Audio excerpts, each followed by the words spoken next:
welcome to the Wilderness Podcast. We're going to talk about a whole bunch of, fun stuff this episode, but the main content is going to be reflecting on the first 6 months of 2023, looking at all the updates that we got. So it's the year in review episode, if you couldn't tell from the podcast title. But first, I got some explaining to do.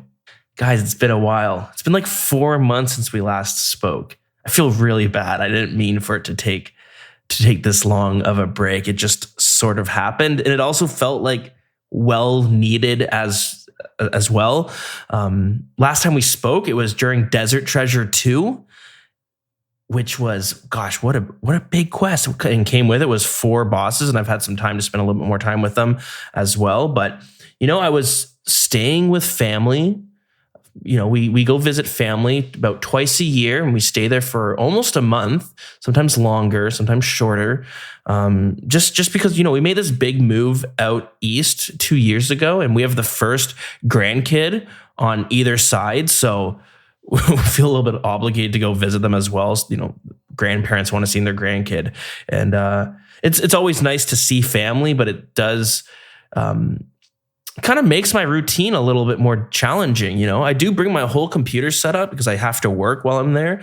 I work from home, and it's kind of funny. I set up my computer they have these 2 living rooms. They have this main living room and then a smaller one upstairs.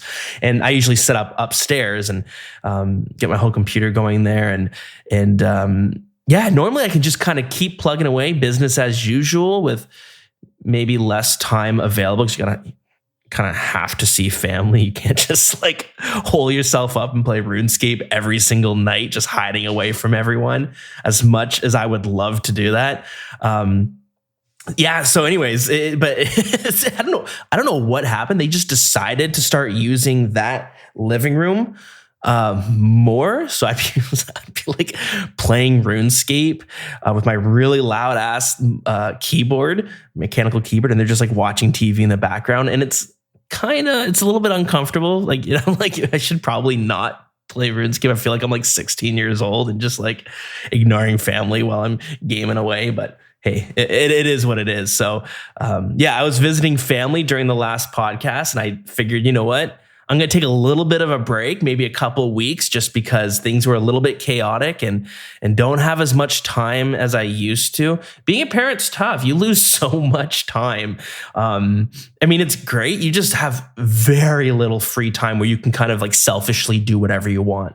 So I told, I was I'm going to take a little bit of a break, and work has been so freaking stressful as well. It was just, for the past while, it was just so stressful. And I think what was happening, what was happening was I'd have a stressful day at work, and it would kind of drain me a lot of my energy. And then my free time in the afternoon, which is but maybe about 2 hours once the kid goes down. If I were to min-max my free time, it's about 2 hours. And just being stressed out from work and drained and not always in the best mood, just because of the day, I would kind of just focus on relaxing, just chilling and doing things that are more leisurely and not doing the podcast. Because doing the podcast is great, but sometimes it does take a bit of work, the editing and all of that sort of stuff involved. It does take some work. So I just wasn't feeling it. So I told myself, you know what? Let's take a little bit of a break, and then we will jump back into things.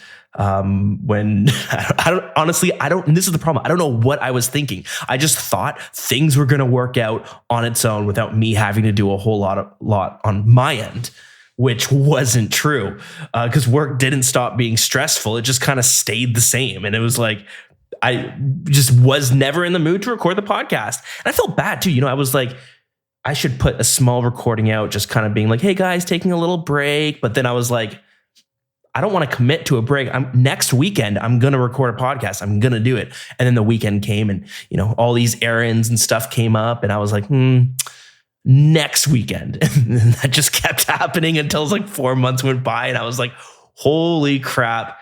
It's 2024 now. And we took this huge break. And I'm not really like planning on like quitting the podcast. It was just supposed to be this break, taking some time for myself. Anyways, so that's kind of what happened. But during that time, I was, got up to got some fun stuff in general. I didn't really take notes, but I played RuneScape all throughout. I played a lot a lot had happened on my accounts. I played a lot on my main account, but it's tough. Once you get to the end game, the grinds are enormous. There's not a lot happening on my account. I'm not, it's even the uniques. And this is something that I'm finding a bit challenging. And I have found a bit challenging since 2020. When I look back on 2020, COVID and all that happened, and I was just finishing college, trying to find, finding my footing in this new career. And I ended up taking a long break as well. And then eventually I did come back, of course. But the feelings I felt back then, it's just like they've kind of always been there. And it's like my main account it just takes so long to gain levels. It takes so long to get unique items. And if you get a unique item, it's not always the most meaningful. Like it feels weird to get like a 50 mil drop and you go, yay, I just need 300 mil. And I need to get this drop 6 more times, and then I can buy the next upgrade that I'm looking for.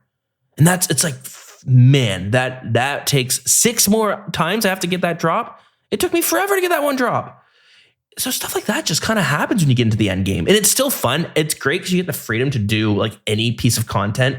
And like bossing is so much fun, and PvPing is so much fun, and skilling is, skilling. It's sometimes fun, sometimes it's not. So it's great. You get to do anything you want, but it's hard. The carrot on the stick is always like, it's this anticipation for this new unique item or this pet, or maybe it's a combat task, or maybe it's a new level in whatever skill you're working on. And it takes so long sometimes to see that happen that it can be kind of tough to stay motivated on the main, because sometimes you're like, okay, I can do whatever I want, but really what's the point? What's the point? You're just not completing the goals you're wanting to, because they take so much time. And again, when you have so little free time, like if you only have 2 hours a day, a 20-hour grind taking 10 days to complete, I don't know, it doesn't, depending on what it is, it doesn't always feel worth it. Sometimes you just get it and you're like, okay. It's not as exciting as you hope. So I've been doing a lot of just all over the place on RuneScape. I do play my main because, again, I love PVMing. I love PvP. I love all the things I get to do. It's just when you're not being rewarded for it, it's sometimes, you get burnt out. I think a lot of us go through this, and this is where a lot of people make irons, because that carrot on the stick is a lot more clear for the most part. That being said, the same problem happens. You get to the end game, and getting these uniques can take forever. I know people in the clan, they've taken almost 40,000 kills to get a Dragon Warhammer. That's the same thing. How do you not get burned out there? Or someone in the clan took almost like 1,000 Corrupted Gauntlet kills to get their Bofa. That's so much time. How do you stay motivated throughout the whole thing? I'm having that problem right now with Duke Succulus. I told myself, again, I'm trying to find these motivators on my main. Give me something to get excited for. And I had something clicked. I was talking to a friend of the show in the clan, and the way they were playing, they're like, you know what? I'm a main account in the end game, but I like to play a little bit like an iron. I like to, if I need an item, instead of grinding out gold to buy that item, they just grind that item out and then they keep it. And I was like, you know what? That's such a good idea. I should start doing that, because then when you get this item drop, it's so much more exciting. You get to then take this item and use it, instead of just like taking it, selling it, and then finding the next item to buy. I was like, I love that. I'm going to actually try to do that on my main.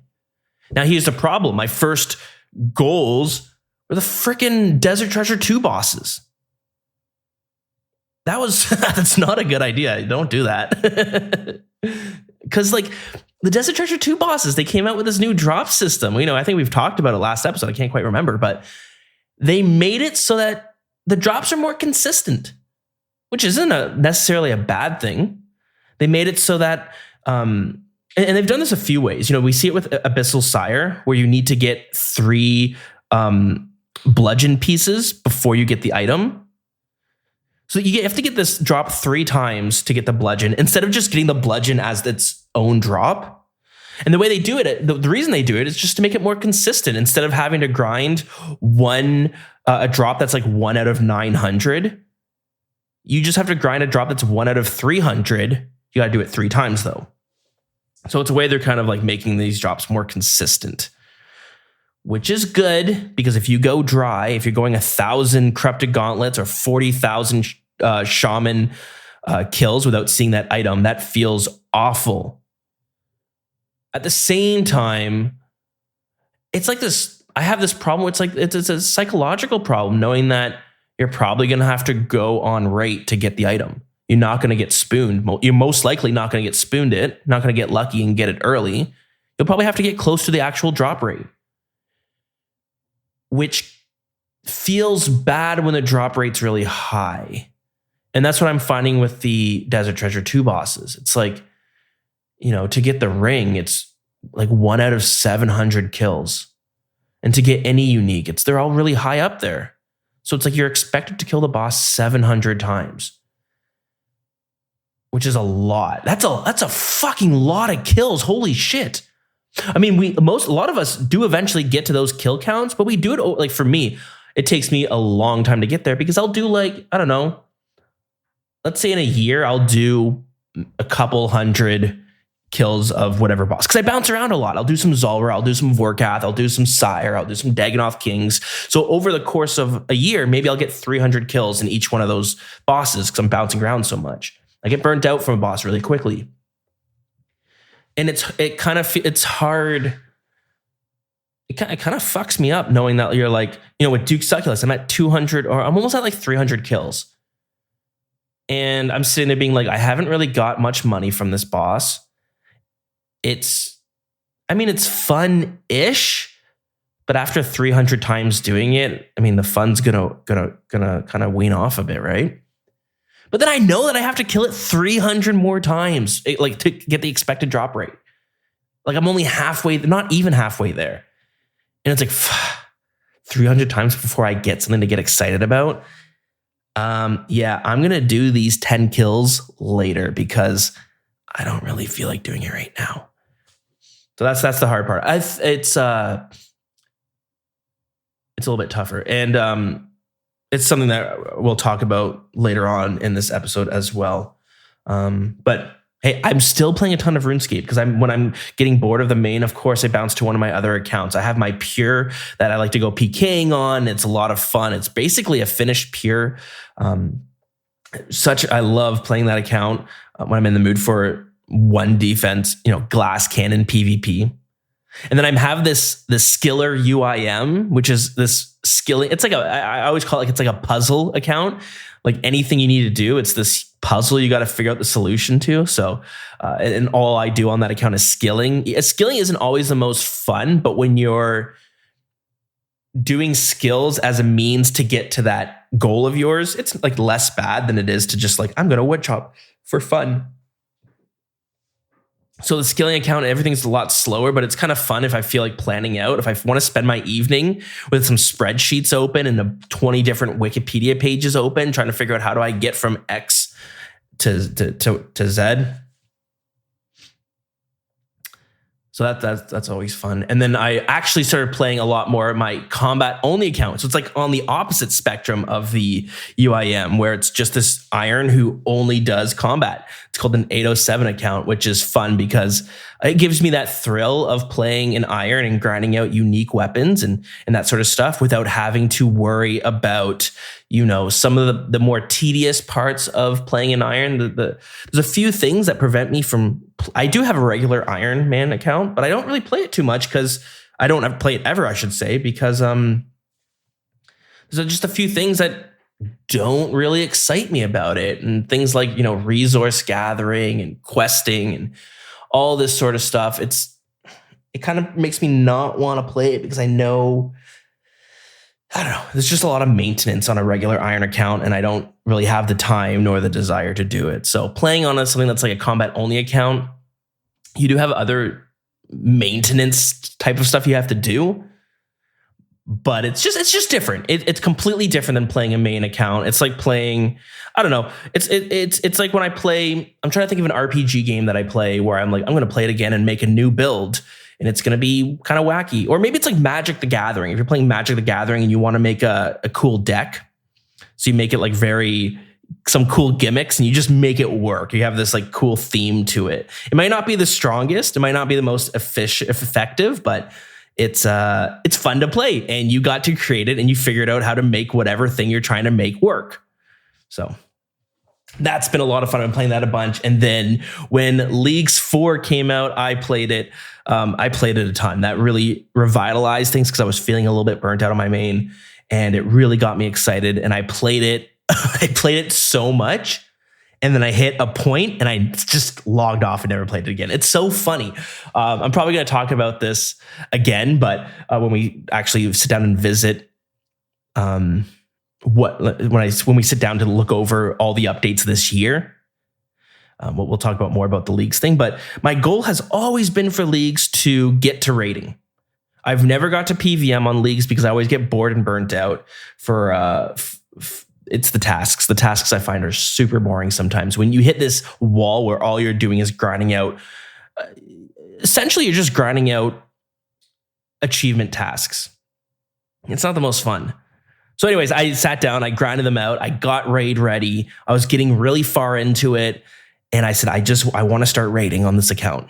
That's what I really want to do, is raid. So I got raid ready. I ran 3 Toas. I ran 1 Chambers of Xeric. And then I was like, my desire to continue playing died immediately. It was funny because it's like my goal was to raid. I raided once and I said, I did it. Okay, that's it. And then I logged off. I didn't feel like playing anymore. So it's funny how that worked out. So currently I'm in this space with RuneScape where I am feeling a little bit burnt out the past few weeks since, I went to go visit family for Christmas, and I didn't get to play too much RuneScape then because everyone just wants to watch TV in the same room that I would be playing RuneScape. Wasn't really feeling mobile, so I ended up playing other games on my phone, and things like Slay the Spire. Love that game. I played that a bunch, and and then I came back home and I just wasn't really feeling RuneScape. So I'm kind of currently taking a bit of a break right now, and it happens. So it's funny taking a break from RuneScape, and here I am recording the podcast now. But it is what it is. I've been playing other games. I started playing Bloodborne recently. Holy shit, what an awesome game. I've never played any of the Dark Souls games, none of those types of games at all. I tried playing Bloodborne a couple times, but there's this like wolf thing at the beginning that just killed me every single time. And I was like, yeah, I'm fine not playing this game. It's a really fun game, but it took me a while to really shift my mentality. I'm so used to games like Fallout and Sky, like the Bethesda RPGs where, you have so much direction. You're like, okay, I know exactly where I'm going, why I'm doing it. And everything's just so clear. You have your mini map and you can just walk to your location. If something's giving you a hard time, you can avoid killing it, or you can like cheese it, or you just level up and come back and kill it later. But Bloodborne's not like that at all. Everything kills you in like one shot. No matter how strong you are, things still just wreck your day. And there's no mini map, and the world is a complete maze. And like, it's just very, very punishing. But something clicked, and I was like, this game is, I finally get it. I finally get the hype behind these games. This is awesome. What a fun game. So I've been playing that a ton. Because it's been, I haven't played like console games or just like games that aren't RuneScape in a long time. There's so many games in my backlog that I need to try. And I was like, this is a good opportunity to try it. So yeah, playing through some Dark Souls and not Dark Souls, Bloodborne, and it has me super excited to go play through the entire like catalog of From Software. So Dark Souls 1, 2, 3, Sekiro, Elden Ring, all those games. I'm pretty excited to play it now because they always looked like so much fun, but I was always like this lonely kid, like looking through the window at like I don't know whatever. Looking at through the window of a store, wishing I could have whatever toys were in the shop window. But I'm like, oh, I can never get there. It was like that with From Software. I'm like, I don't have the patience to suck at a game and get better and all that sort of stuff. But something clicked. And now I'm so excited to go back and play them because I always see people raving about it and I never quite got to experience it. So anyways, I wasn't quite sure how much rambling I would do in this intro part, but here we are. We did a little bit of it. But I kind of want to just get into the meat of things. Gosh, 20 minutes into this already. Guys, bear with me here. I'm a little rusty.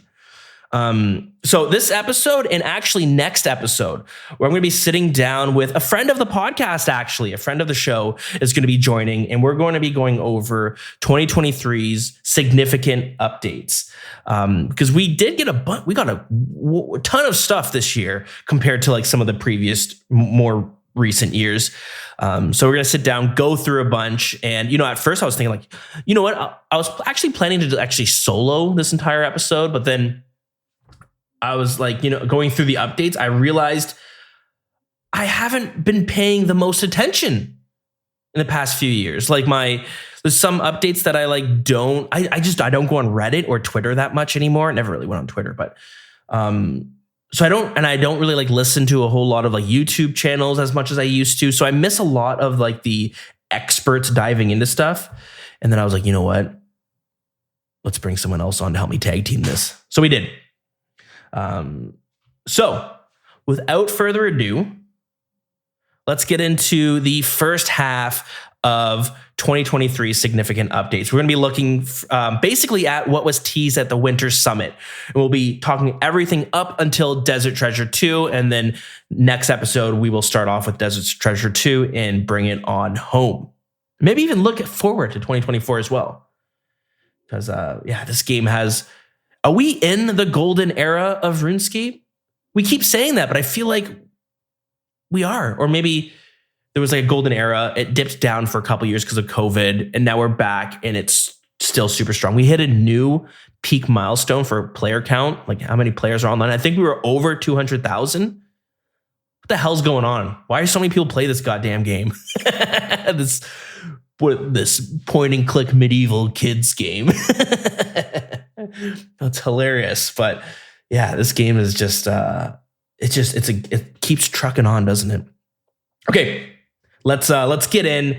Let's welcome Trey to the podcast, and let's dive into all the fun stuff that 2023 had to offer. Thank you so much for joining me today. I was thinking like before I asked you to jump on a recording, I was like thinking about this year, 2023, and all the updates. And I was going through them and looking them all and looking up all the like significant updates we got. And I realized that like I have been somewhat out of the loop this year, which is like strange because like I still play the game every single day. I play it all the time. But for some reason, I felt a little bit more detached from the game than usual. And this doesn't really have any, maybe a little bit, but it doesn't have any, I'm not really referencing that I've just taken this huge podcast break, but it's more of like when it comes to the news, and I haven't been going on the subreddit too much. So I miss a lot of like the sweaty takes on there, and don't pay attention to Twitter. And I haven't even been watching too many RuneScapers or RuneScape YouTubers. So there's like all these different series and these videos, all this stuff that's going on that I haven't really been paying too much attention to. And you and I started talking, oh gosh, it must have been back in the summer. Is that when, oh man, what's his name? There's this YouTuber, his name was like Gnome something. That's it, Gnome Monkey. And he made some like PVM video. This is going back a few months. Oh yeah. and it had everyone up in arms. And I just kind of caught the tail end of it because everyone was talking about it. And you and I were talking about it, if I remember correctly. Mm-hmm. And we were, and that's when I realized that, like, one, I have no idea what's going on in this game. And two, we talked about maybe recording a little ditty about that. And then I took this really long break from the podcast and then doing this year in review. I was like, you know what? Who better to bring on than good old Trey? So, yeah, thanks for joining me. What, if you could like sum up your RuneScape resume, that sounds really weird to say. If you could explain like how you play RuneScape, like what's your elevator pitch for your play style? Well, I played back in the day like everybody else, and I quit. I didn't quit from EOC. I think I quit from the graphical updates because that was for me the last straw back in the day of like, this just doesn't feel like the game I used to play, which is funny because interesting. I'm playing right now on 117, so I guess things change. But yeah, I created this account the day that Old School RuneScape released. I voted in that original poll. Was so excited, and yeah, I've played on and off for 10 years or however long it's been. But yeah, I kind of play a completionist type account. I have a diary cape, a music cape, just like to green log everything I possibly can. And right now I'm 14 levels away from maxing. So that's been I finally committed to it. I did earlier this year, I did a Bofa rebuild, which is the most fun I've ever had in the game. And it really pulled me away from skilling for a long time. That's awesome. But kind of finally buckled down and getting there. I left rune crafting for last, so that's kind of where I'm at right now. Stuck on rune crafting. And I think I saw you mention in the clan that you were thinking you're going to be maxed by the end of February. Is that right? That's the plan. Yeah. I've got, I'm hoping, it keeps moving up actually. I've been surprised by, I was surprised by how fast agility went. Mining, I was able to do, thanks to the shooting star update, I was able to do it at work. Cause I have a very active job, but that was AFK enough. I was able to do it at work. So yeah, it's gone faster than I thought. So I'm hoping, I keep saying max by March. That's my, my motto. Cool. That's exciting. Yeah. I'm excited to awesome. I'm going to take at least an entire year to just PVM. That's all I want to do. That's kind of hilarious, but awesome at the same time. And I totally get it. Maxing has always been on my radar a little bit because I'm getting kind of close. I'm, I don't know, like 30 odd levels away, but once you get, you're so close, but you're so far away. It just takes, every level just takes so much time. And, even when I looked at my year in review, so Jagex has been showing this year in review to a lot of people. You could opt in for it. It tells you like how many hours you played, how many quests you've done, how many unique collection log items you've got, how many levels you gained in the year. And I looked at mine. I had like 3,000 hours clocked or 2,000 or something. So a lot of hours. But I was surprised by how little progress I made. It was like 14 collection log slots. And I had like 6 levels I leveled up in. And I was like, damn, in a year? What the hell? What the fuck am I doing in this game? God, the thing about that that I'm still mad about is it said I spent 900 mil in GE tax this year. Just from that's crazy. All my and I only have a 1 bill bank, so yeah, I spent almost my entire bank in GE tax because as I was doing the Bofa rebuild and getting into higher level gear, I was buying and selling stuff. Like I bought a scythe for a week and then sold it back and probably lost a bunch of money on it. I am I'm not flipping old school, so yeah, I was probably losing money on every one of those. I think I bought ancestral like 4 different times. Just because it was like, oh, I have 300 mil, and then I sold it all for Torva plate legs, and then I was like, oh, that's not good, and it was not very good with that. No, I know a few. I have somebody I play with in the clan who I always give him shit because he's notorious for doing that. We'll send a raid and he'll sell off some items, buy all the best in slot gear for that raid. We'll do 2 raids, and then he'll sell that gear back and buy it. And I'm like, dude, you just lost like 20 mil at least, maybe. I have no idea. I can't do math, but 20 mil worth of gold from the GE tax. That's insane. Yeah, I think I finally, I think I finally am going to keep my ancestral. We'll see. With all this skilling, I should come out with a little chunk of change that I can afford to keep the ancestral. Hopefully, That's the hope, right? Yeah. The my balance, but when it comes to maxing, is like, do I want to spend a shit ton of money and like just speed through the process of like doing this shitty skill, like construction, for example? I can't stay in construction, but it's really fast. So I'm just gonna dump. I'm just gonna throw money at it until it's finished. Doing like the fastest possible methods. But there's stuff where it's like smithing. At least I can kind of AFK it. So I'll do the method that's gonna make me like 100K an hour plus like 70K experience an hour, versus smithing gold, which is way faster, but it costs you money. So that's always my balance, is like, because I hate spending money on skilling, but hey, whatever. Yep, I feel you there.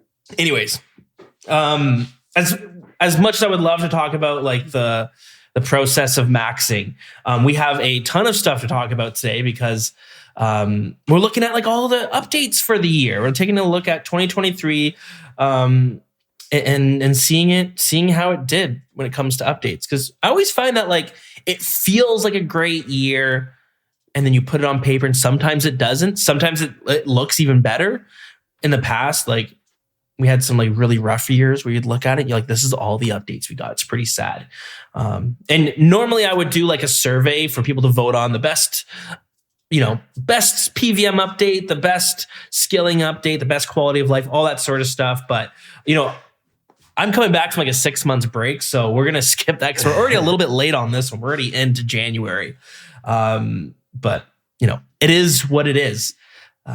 So before we jump into the actual updates, I wanted to take a look at this new thing they started doing a few years ago, which is it's twice a year, and it's called the Summer Summit and the Winter Summit. And basically, it's just looking at the next 6 months of the game. So, we're going to look at the Winter Summit of what they were hoping to happen for 2023. And we'll look at the Winter Summit is what they pitched for the next 6 months. And then the Summer Summit comes in afterwards, and that's for the rest of the year. So looking at the Winter Summit, the roadmap reveal, the first thing we have in January was Secrets of the North, that was pretty. I remember that being pretty big in terms of like the announcement, because it's like it was in a couple weeks we're gonna get this new quest, and this new boss was just gonna drop on us, which was really cool and exciting. And then after that, we have the next chunk was the official account builds. Do you remember that being pitched? Oh yeah. Yeah. For some people, it's like relatively minor. For others, it was kind of a big deal, but we will go into it because it never happened. And then in the spring, they wanted to bring out Bounty Hunter, which they did, which was also really exciting. It's like the first one. They removed Bounty Hunter for like years. And, the PvP scene was really hurting, and they finally brought back Bounty Hunter and did a pretty good job about it. Mid 2023, they have Forestry, the Way of the Forester. Again, something that was going to be that was kind of hyped about was going to be reworking woodcutting and making it a more fun and social way to train the skill. But what we ended up seeing happen was we didn't get the full update. Actually, first thing they did was they broke it into two parts. So they had part 1 of Way of the Forester and part 2 of Way of the Forester that they released. And they kind of like had a bunch of shit that released in phase 1 and a bunch of stuff that released in phase 2, but a bunch of stuff got cut in between phase 1 and phase 2. So we didn't even get everything that they wanted to do, but there's a whole can of worms there. And then the summer 2023 was Desert Treasure 2, The Fallen Empire. Probably, I don't know.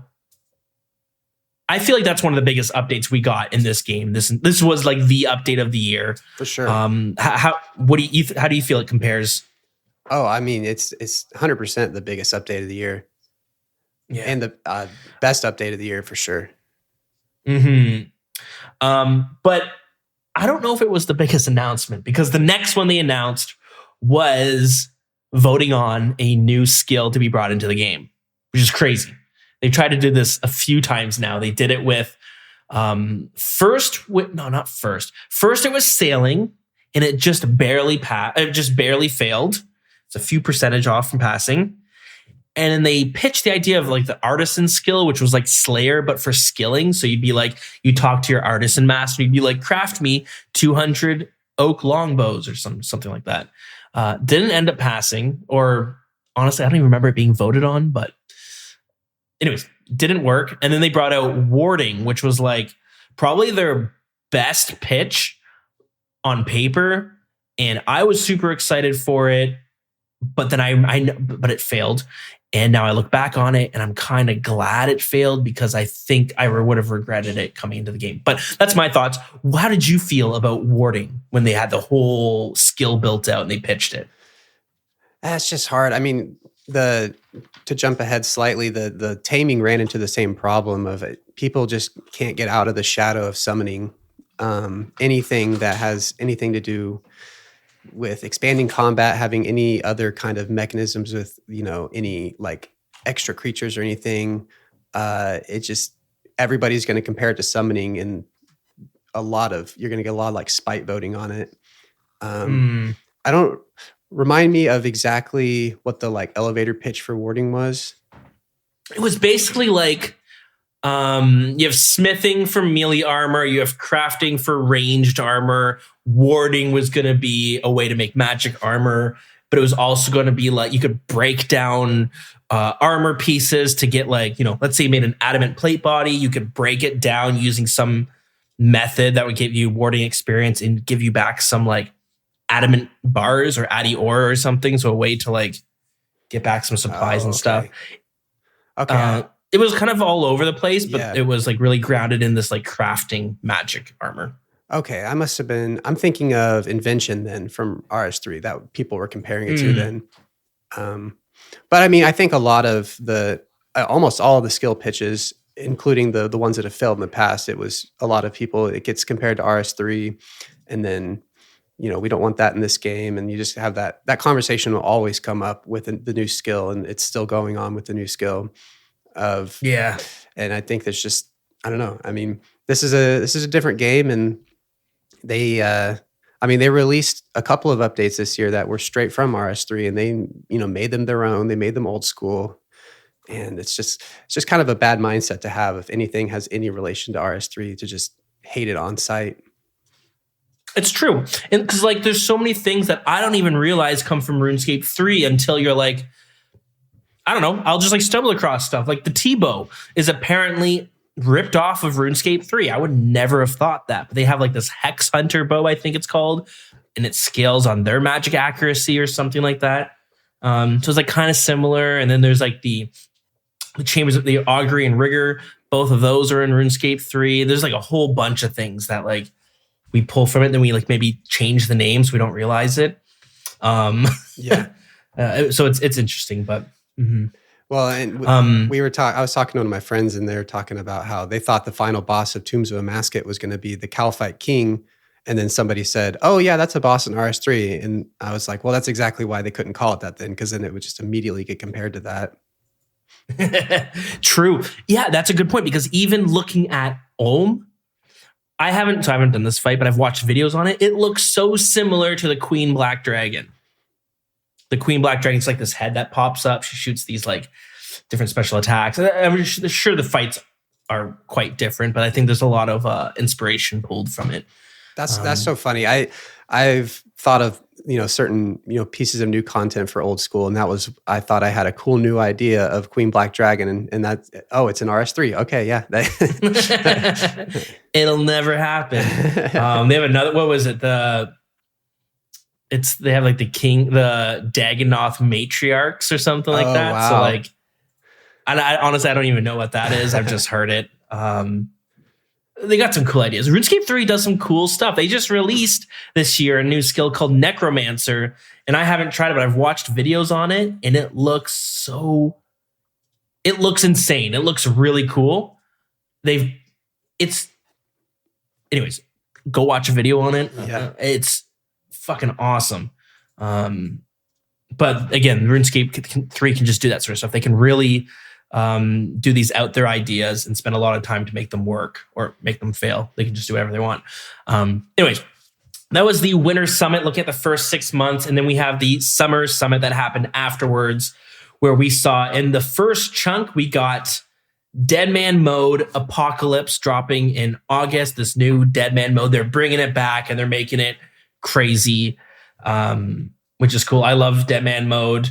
Not like I don't even really play it that much. I just like the Dead Man Mode was a thing or is a thing. What have been your thoughts on Dead Man Mode? I don't do much PvP, but if I hear that the PvP community is satisfied, then that makes me happy because they're usually not. Yeah, they're hard. Don't have to hear them whining anymore. Well, yeah, it's nice to know that because PvP is almost entirely its own game. It's a completely separate game in some ways, and I don't participate in that game much, and I hear complaints from them that I didn't even know were problems. I hear about how they don't think they get the content that they think they deserve, and so yeah, when they're happy, I'm happy. Cool, I can dig it. And then after that, we had a whole whack of quality of life changes come to the Chambers of Xeric raid, which a lot of people have been waiting for years. I don't know what has taken so long for some of these things, but they've been pitched for a long time. On top of that, we also got a quest called the Path of Glue-Free that was planned to come out. And then we have Way of the Forester, which got pushed back from the Winter Summit. So it reappears in the Summer Summit. We know what that is.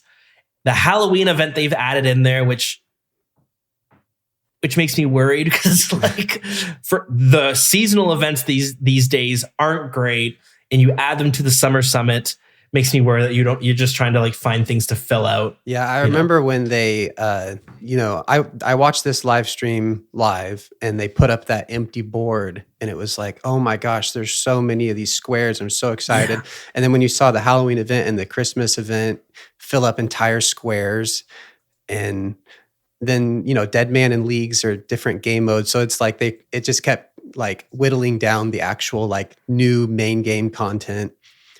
So they kind of, I don't know, if they had taken those things out and just had, the main game updates on the list, it would have felt a lot more satisfying, but they kind of got your anticipation high with that. And then having a Halloween event take up a whole square was very disappointing, especially since, if I remember right, the Halloween event ended up being a copy and paste from last year.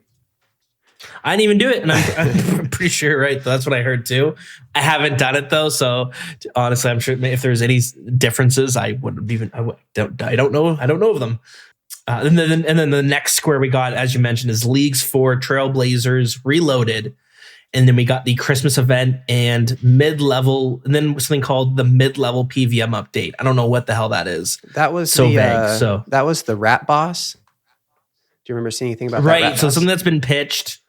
But we're still in the early stages of it. So, in the Summer Summit, they were pretty ambitious, thinking that it would come out before the new year, which it hasn't. So, but yeah, the second half of the year definitely was lacking. Because let's look at the Winter Summit. Secrets of the North, official count builds, bounty hunter, forestry, desert treasure, new skill.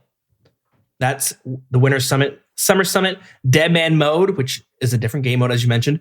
Quality of life changes to a raid that's like 7 years old. Path of Glue-Free, which was actually, they just ported it over because they already had it created for RuneScape 3. Way of the Forester again, so it got pushed back. So that's not even anything new. The Halloween event, Leagues 4, which is, again, a different game mode. Christmas event, mid-level PVM update, which never even made it. So the second half of 2023 was definitely lacking when it comes to the summits. But that's okay. And then, of course, the final thing they have added here, which is actually kind of big, is in early 2024 to expect the Varlamore area expansion. So this big expansion to Zaya, which should be pretty exciting. Anyways, let's kick off with the first square we saw of the Winter Summit, which is January 11th. We got the Secrets of the North quest.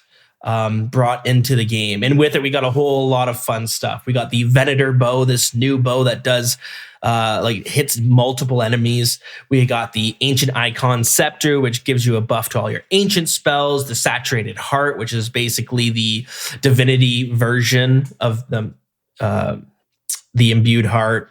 And then the Forgotten Brew, which is this it's like a magic. It's like a Sarah brew, but it increases your magic and prayer or something like that. Definitely like the worst. Not the worst. Samrock brew is way worse, but not as good as the Sarah brew. Anyways, the Secrets of the North, and of course with that we got the Muspa boss, the Phantom Muspa. How did you feel about the quest? Do you remember much of the quest when you did it? Well, it's funny now because I feel like when I think back to Secrets of the North, I'm combining it a lot in my head with the Duke section of Desert Treasure 2 because it kind of took place in that same area, and I'm having a hard time like separating those in my mind. But I mean, yeah, it was. I remember being happy with it as a quest. Obviously, the boss fight that's come after that has been great, but it's hard to separate those two in my head now because they're so intertwined.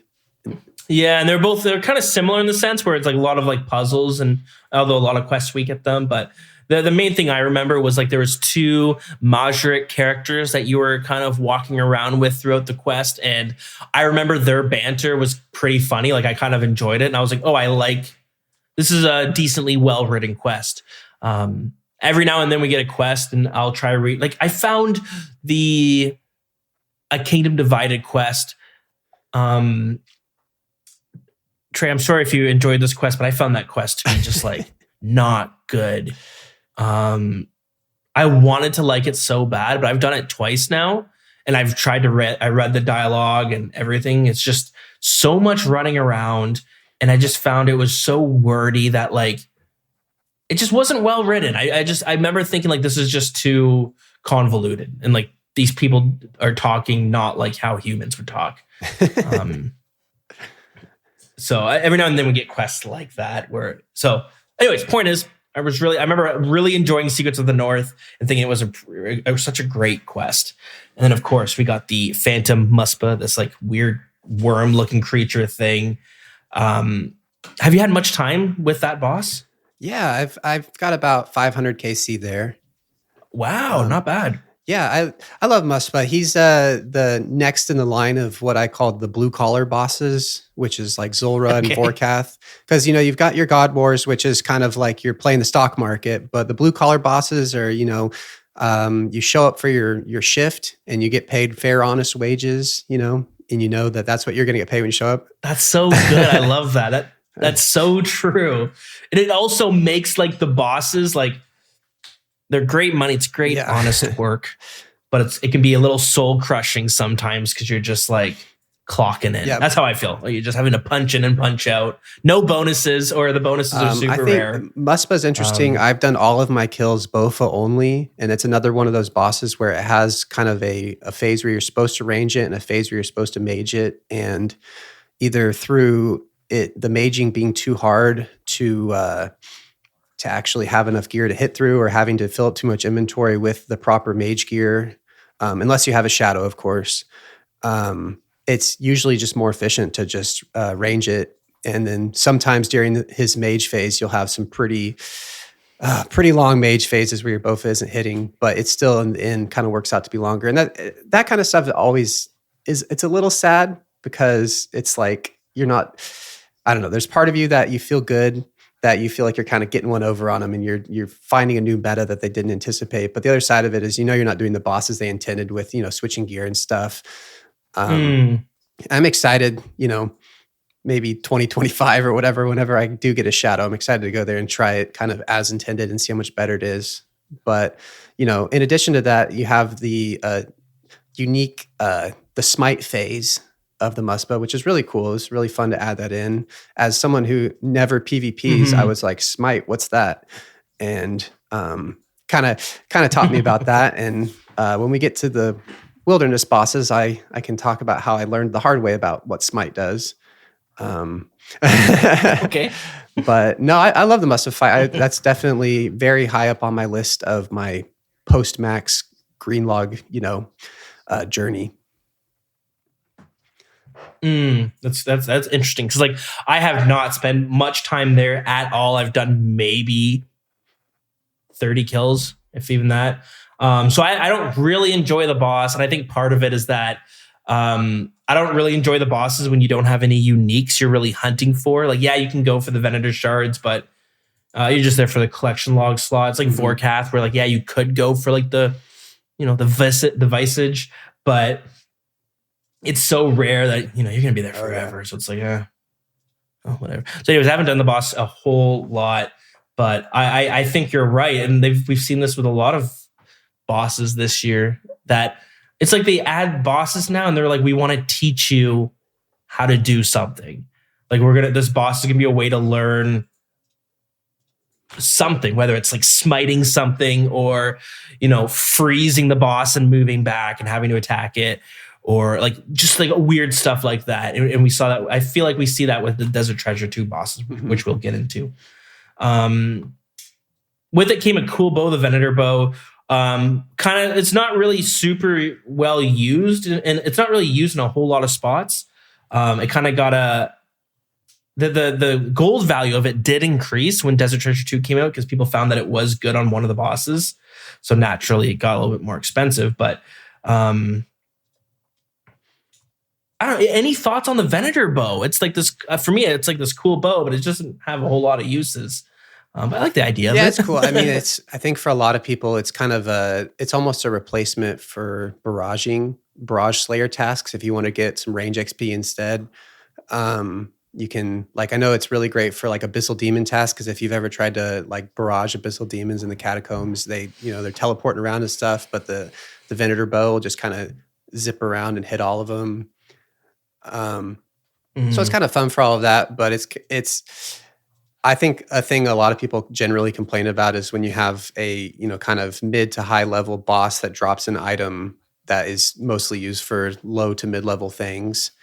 But then, with the Whisperer, then it kind of got moved back up into that higher niche level.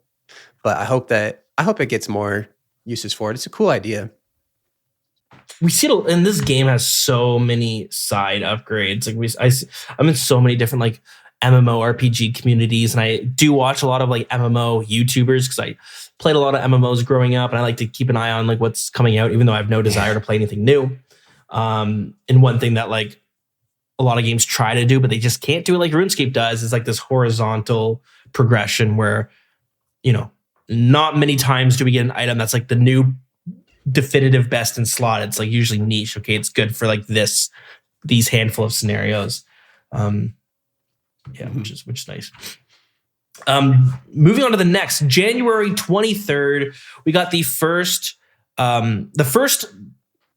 poll when it comes to this new skill we were going to get. And so they approached this skill a little bit differently because, as we mentioned, they've tried pitching a skill 3 different times, all failed. They even tried like the last one where they fleshed the whole thing out, where they're like, this is the skill and it's ready to go. Say yes and we'll add it into the game. And then they go, and then we as a community went like, nah, we're good. And they're like, fuck, all that time and work put into this for nothing. So they went a different direction with this new skill that's coming out, where they were going to pull a ton of different questions about the skill. And the first question that we got on January 23rd was just straight up, do you want a new skill? That's it. Do you want a new skill? Yes or no? And that was the question. And the community ended up voting, yes, we want a new skill. Now, Trey, as someone who is close to maxing by March, how does the thought of a new skill make you feel? Well, I voted yes to the poll. That was when I was in my PVM journey. But yes, now that I'm near max, I'm gonna spite vote everything so I don't have to lose my max cape. No, I'm just kidding. No. Are you a little bit stressed that you're gonna get your max cape and then you're gonna have to reskill to 99 again just to get access to it? I'll say, first off, I fully believe that if a new skill or when the new skill comes out, that everyone who had a max cape will not be able to equip their Maxscape, just like the Questscape. I think all the people who are talking about like a grace period and stuff like that, I think that's just silly. I mean, they've set the precedent that, you know, with the Questscape, when a new quest comes out, you can't use your Questscape until you get it. And I think I understand there's people who've had their Maxscape for, you know, over 5 years, and that'll definitely be kind of a harsh, you know, wake up call, and they'll have to go out and get that again. But I don't know. That's just kind of how this game works. I mean, they've done that with other things as well. It's like it's a Maxscape. You got to have 99 in all your stats. And so, yeah, the joke has been I'm going to max the day before sailing comes out and have it for one day. And it, you know, if that's what it is, and that's fine. But I'm excited. I mean, I think it'll be, if they didn't do that, I think there will be more hype with the people who are trying to get their Maxscape back. That'll add even more intensity to the like the big. I mean, I remember following back when I was playing in RS3, like every new skill, just following like who's getting the race to 99, and it'll be crazy going to the GE. Like if you go to like a 2200 total world and just seeing no Maxscapes, and then slowly trickling in, you'll see a guy with a Maxscape, and it'll be like, oh wow, that's crazy. That'll be fun. It's true. Whatever you think about the new skill, you can't deny it. It'll add new life into the game, and it'll give at least somewhat of that feeling from back in the day of this. Everybody's rushing towards this one thing. Everybody's focused on this one piece of content. And I think that's super cool. I think you're right. This might be one of the, if not maybe not the first, but might be the best example of like this huge chunk of content where we're gonna have to discover a lot of stuff. It's gonna be exciting. Definitely I'm gonna make sure I book the day off for that one. And then January 27th, we got honestly probably one of my favorite updates we've gotten last year, which was the Wilderness Boss rework. So way back in like 2014, 2015, 2016, I don't know, a long time ago, they did this like wilderness rejuvenation where they were going to bring life back to the wilderness. And they added a whole bunch of stuff like the crazed archaeologist, the chaos fanatic. And they brought, there's a whole bunch of stuff. But on top of all that, there was 3 bosses they brought, which was Venenatis, Vedion, and Callisto. But they're just kind of wandering out in the wilderness.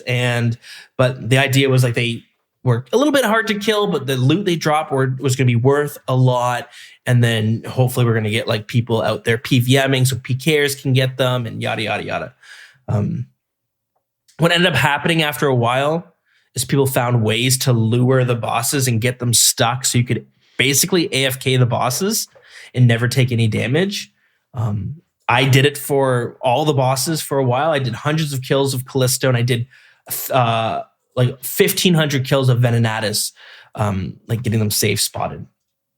Did you do these bosses at all before they changed it? I did each of them once for my Wilderness Elite Diary, and it was probably the most challenging thing I did for the entire Diary Cape. I was so frustrated because the Wilderness boss rework actually was the thing that broke my fear of the wilderness. But back then I was so afraid of the wilderness, and I remember whatever the like cheese method was for Vedion, I would think I was killing with like a magic short bow and like iron arrows or something stupid because I was so scared of losing anything. And it took me like 10 minutes to get to the second phase. I got him down. I was almost out of arrows, and then I got PK'd, and I was like rage quit. And yeah, it was weird. I mean, it's funny to think about how we had these 3 bosses, and every single one of them was broken and not able to be killed with its intended mechanics, and had to find some weird workaround for it. And it was weird. Yeah, that it's fair. And like the bosses were, they were so hard to kill if you didn't save spot them. They just hit you hard. That was like they were kind of like the Calphite Queen. They just did a ton of damage. I remember with Callisto, before I would save spawn, I would just go out there in full Varix, and I would just, tank and spank, and hopefully I would kill it in a full inventory of food. Sometimes I did, sometimes I didn't. It was all based on RNG, but it was pretty rough. So Obviously, they understood that the bosses were problematic. They went back and reworked them all and basically put every single, like each of those 3 bosses into their own layer in the wilderness. And they also made a solo version and a group version for multi. And then the multi version obviously had better loot. And they stuck them into their own cave. And it ended up being like such a good update because as a PVMer, it's fun. Every boss is different, for like different play styles. If you have if you've got like a group of 5-6 people and you go to Callisto, the boss is like AFK. You can just sit there and turn your brain off. You don't really have to do much. Whereas if you bring that same group to Venenatis kind of scales depending on how many people there are, and just the attacks get really insane. So you just kind of have to go there with smaller bosses, and Vedion is similar where it gets a little bit crazy with too many people. So I just love how you get some friends together, or you can even solo them, but you get some friends together and there's like, depending on what you feel like and how many people there are, there's one of the bosses is going to be like much more cozy than the other ones. They also did this awesome thing where the bosses drop loot, but they have a second drop, which can be resources. So like combat potions or super restores or like angler fish and stuff, like just food. And it drops it fairly common. And I have this problem nonstop where I can't help but overstaying.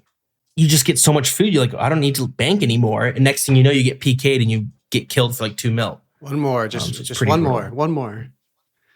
Yeah, just one more kill, and then it drops more brews, and you're like, "That's what I needed." So we'll stay one more. Yep. After that, and then of course with that they brought an upgrade to each of the Revenant weapons, so that they have these cool special attacks now. And again, such a great idea because the special attacks, like if you're good, you can use the new Rev weapons to anti-PK, because the mace now has an attack. The special attack, if it hits, it does damage over time, and it makes it so the enemy can't run anymore, which is amazing. If you need to get away, you can just hit them and run. The bow, you do like 4 shots at once and instantly poison them. So again, it's great if you're going to fight back and you want to get some like extra damage going. And then the staff's a bit of an outlier. It's like a magic dragon warhammer, but anyways, just lowers the defense. So yeah, we got those, and then of course the last unique that we wanted to, one of the big ones is they each drop a piece of the Void Waker sword, which is this crazy weapon that can do like this insane damage with their special attacks, just super accurate. And yeah, that's the bosses in a nutshell. And you mentioned you learned what Smite does after these bosses came out. Yeah, so I didn't do the Wilderness boss rework when it first was released. I remember specifically you saying on this podcast how much fun it was, and I was just like, that's the Wilderness, that's for other people. But around like September or so, when I was kind of focusing on Slayer, I started doing some Wilderness Slayer just for points, and I just got more and more comfortable in the Wilderness. My bank was a little bigger, so I was a little less worried about, losing 5 mil or whatever. And there was this new RuneLite plugin, the Wilderness Player Alarm. I don't know if you've seen that one, but it makes your whole screen flash if there's anybody within range, which was really nice, especially when I was doing Slayer. You kind of zone out a little bit and you see your whole screen flashing and you're just like, telly.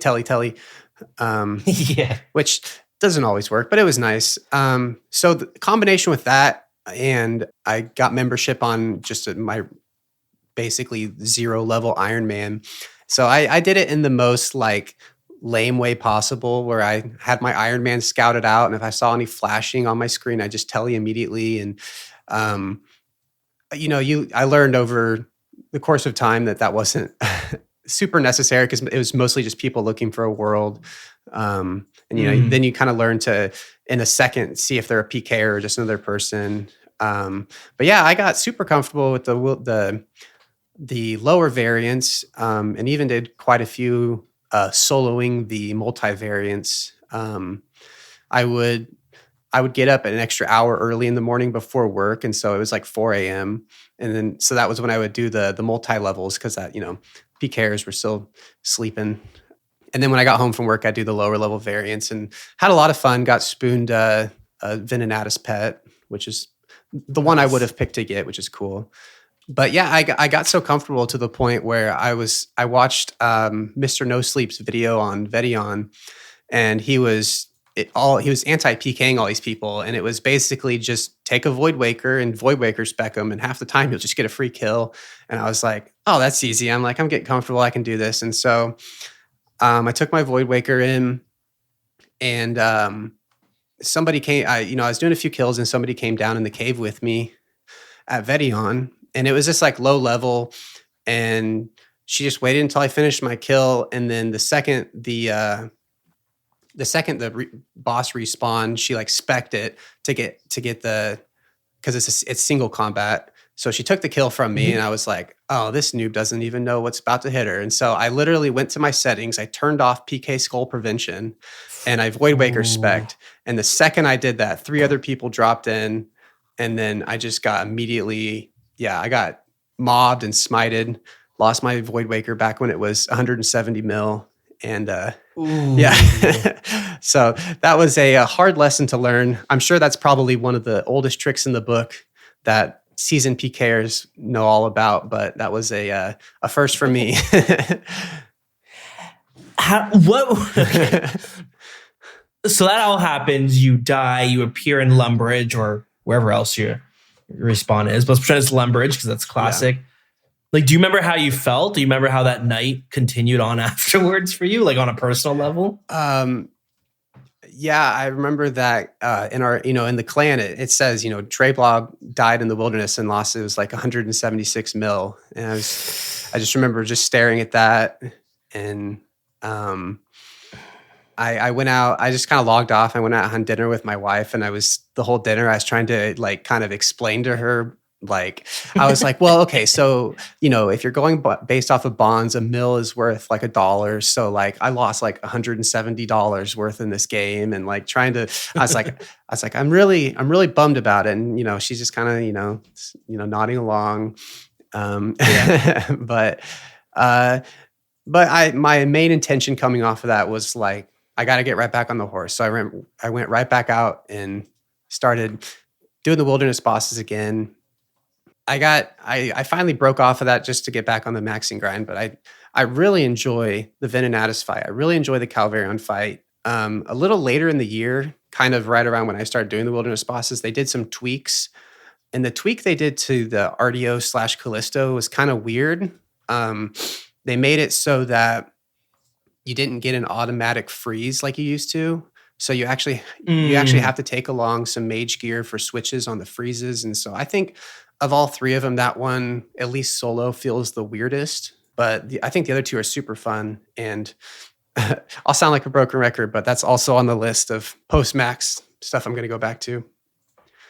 Yeah, that's fair. They're the wilderness is so polarizing, but I'm also like a broken record. I talk about how much I love the wilderness, but it's just like, I love the dynamic. I love that people can be afraid to have to go into it, which I totally understand. And then once you get comfortable out there, it's like, it feels, you kind of have like your own strategies. This is the amount of gear I'm going to bring with me. This is how much I'm willing to risk. I'll bring a little bit extra because I like to rush a little bit more. So like, the dynamic is so great. And I love how punishing it can be. Cause I don't know, it's just like, we don't always have a lot of games like that. I'm starting to appreciate when you have those like that vibe. I started playing Bloodborne recently. You ever play any of those Dark Souls games? Bloodborne is my favorite non-RuneScape game. And I love all the Dark Souls games, yeah.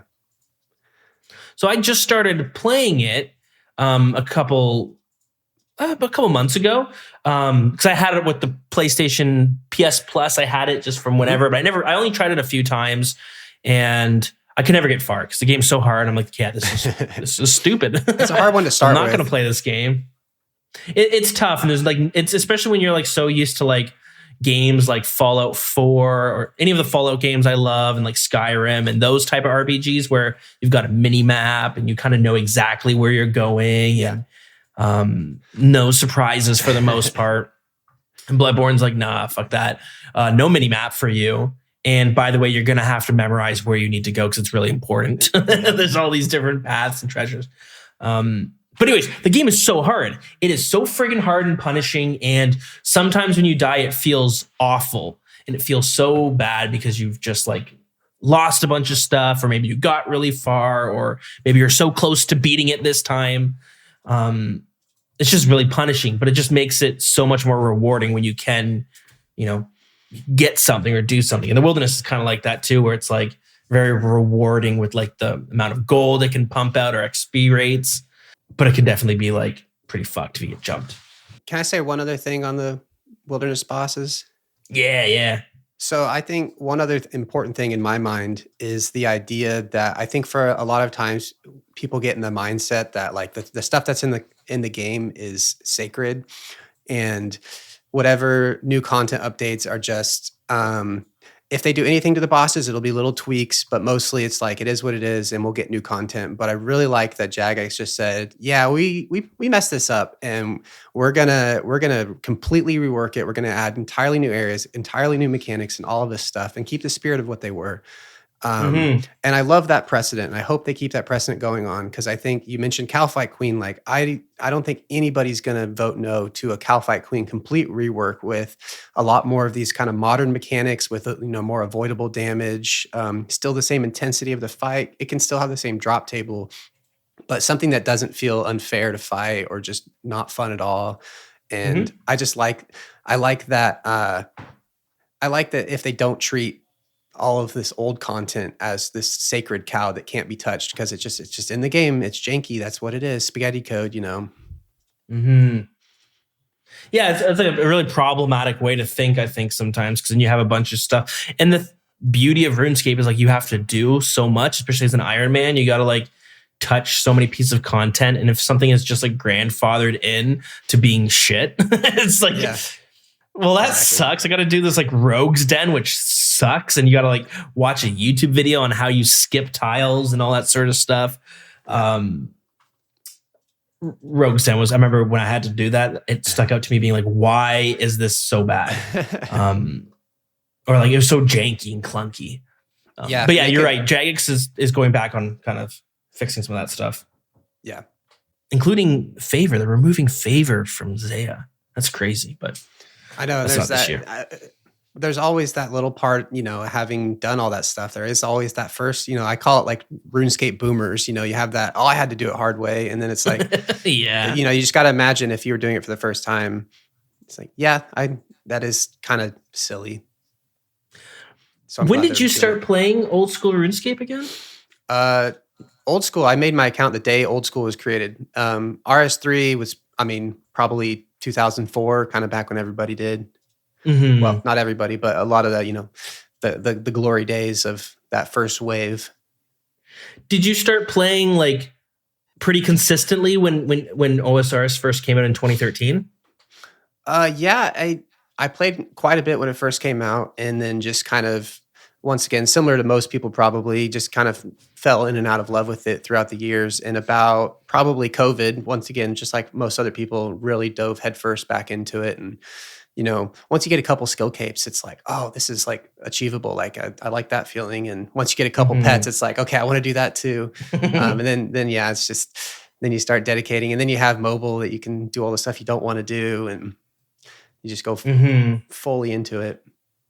Have you noticed that like your thought process has changed in how you see things? Or like the reason I'm asking, because I remember back, the conversation all the time was like, people didn't want power creep. It was brought up like every day. Every update was like, is this power creep that we want to accept? So it was like the upgrades and things we got were really minor, including like experience rates and training methods. And I remember I used to be kind of like, yeah, we shouldn't really have too many best in slots come in. I was definitely like, I don't want more experience rates. Rune crafting should be hard to train because it always has been. But then as I played longer and I grew up as grew as a person. You know, started playing this game when I was like 20 years old, OSRS. I'm in my 30s now with a kid and stuff. So like my lifestyle's changed, and I've definitely, my mindset has become more casual, where I want better experience rates for selfish reasons. And also I just don't think it's like healthy. And there's some things that I'm like, this should be changed and that should be changed. So I've noticed it with myself, but I'm wondering if can you think back and like notice that your thought process has changed, or is that something that you just maybe weren't paying too much attention to? I've had to make a very concentrated effort to not have my mindset change. I've been trying to do that. You know, like I said, I call it RuneScape boomers. In the same way, I think just because you get old doesn't mean you have to have those like old person mentalities that a lot of older people have. And I do, as I've gotten higher level, I do think it is, like I said, you know, every time an update comes out, that you can see it as it devalues the thing that you did, or you can see it as, you know, I did that because that was what was available at the time. But this is, you know, then you have to you remove your current account from the situation and think of it as if I came in this from, you know, never seen this game before, what would I think about this, doing something this way versus doing something this way?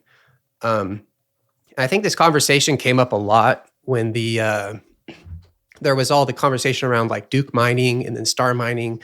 And it really just kind of what bubbled up to the surface from all of that was this desire from the player base to basically bypass skilling. People don't want to sit there and skill for hours and hours. And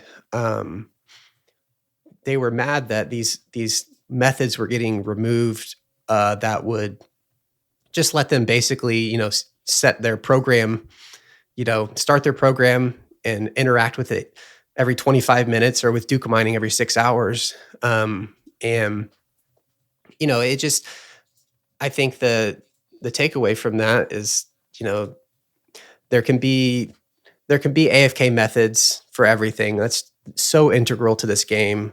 But I think if there are, kind of like with runecrafting with Guardians of the Rift, I think the majority of people enjoy Guardians of the Rift.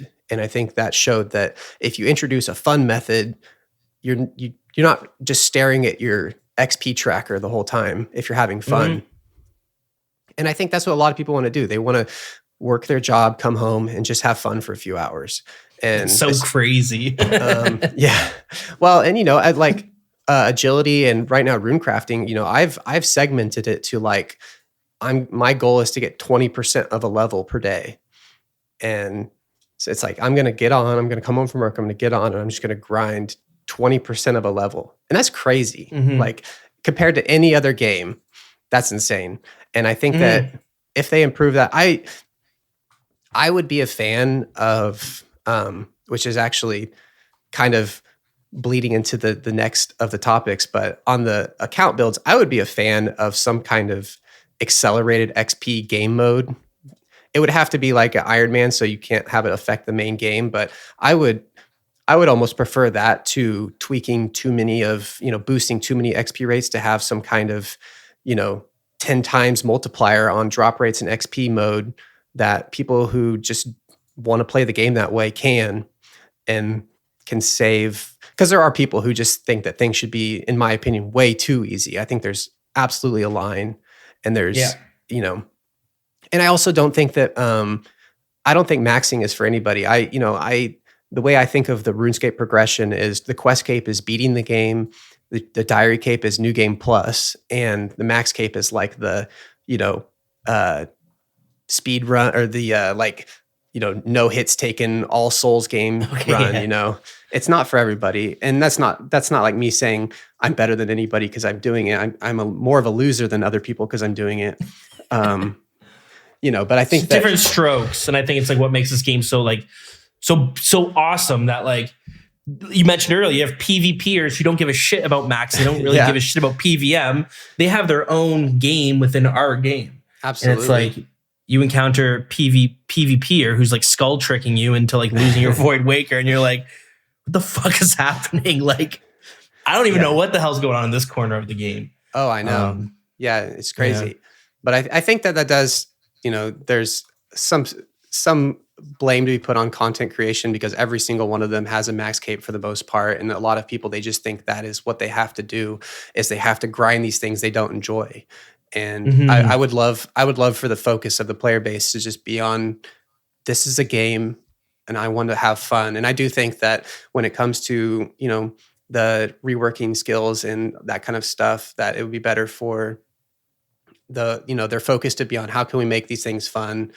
And and where this tangent got started, you're asking about my mindset. Obviously, I think it is very important for the higher level community to just realize, like, I have made this commitment that other people don't want to make, and that's okay. I've dedicated this I've dedicated my life to this game, and other people just want to play it and have fun, and that's great.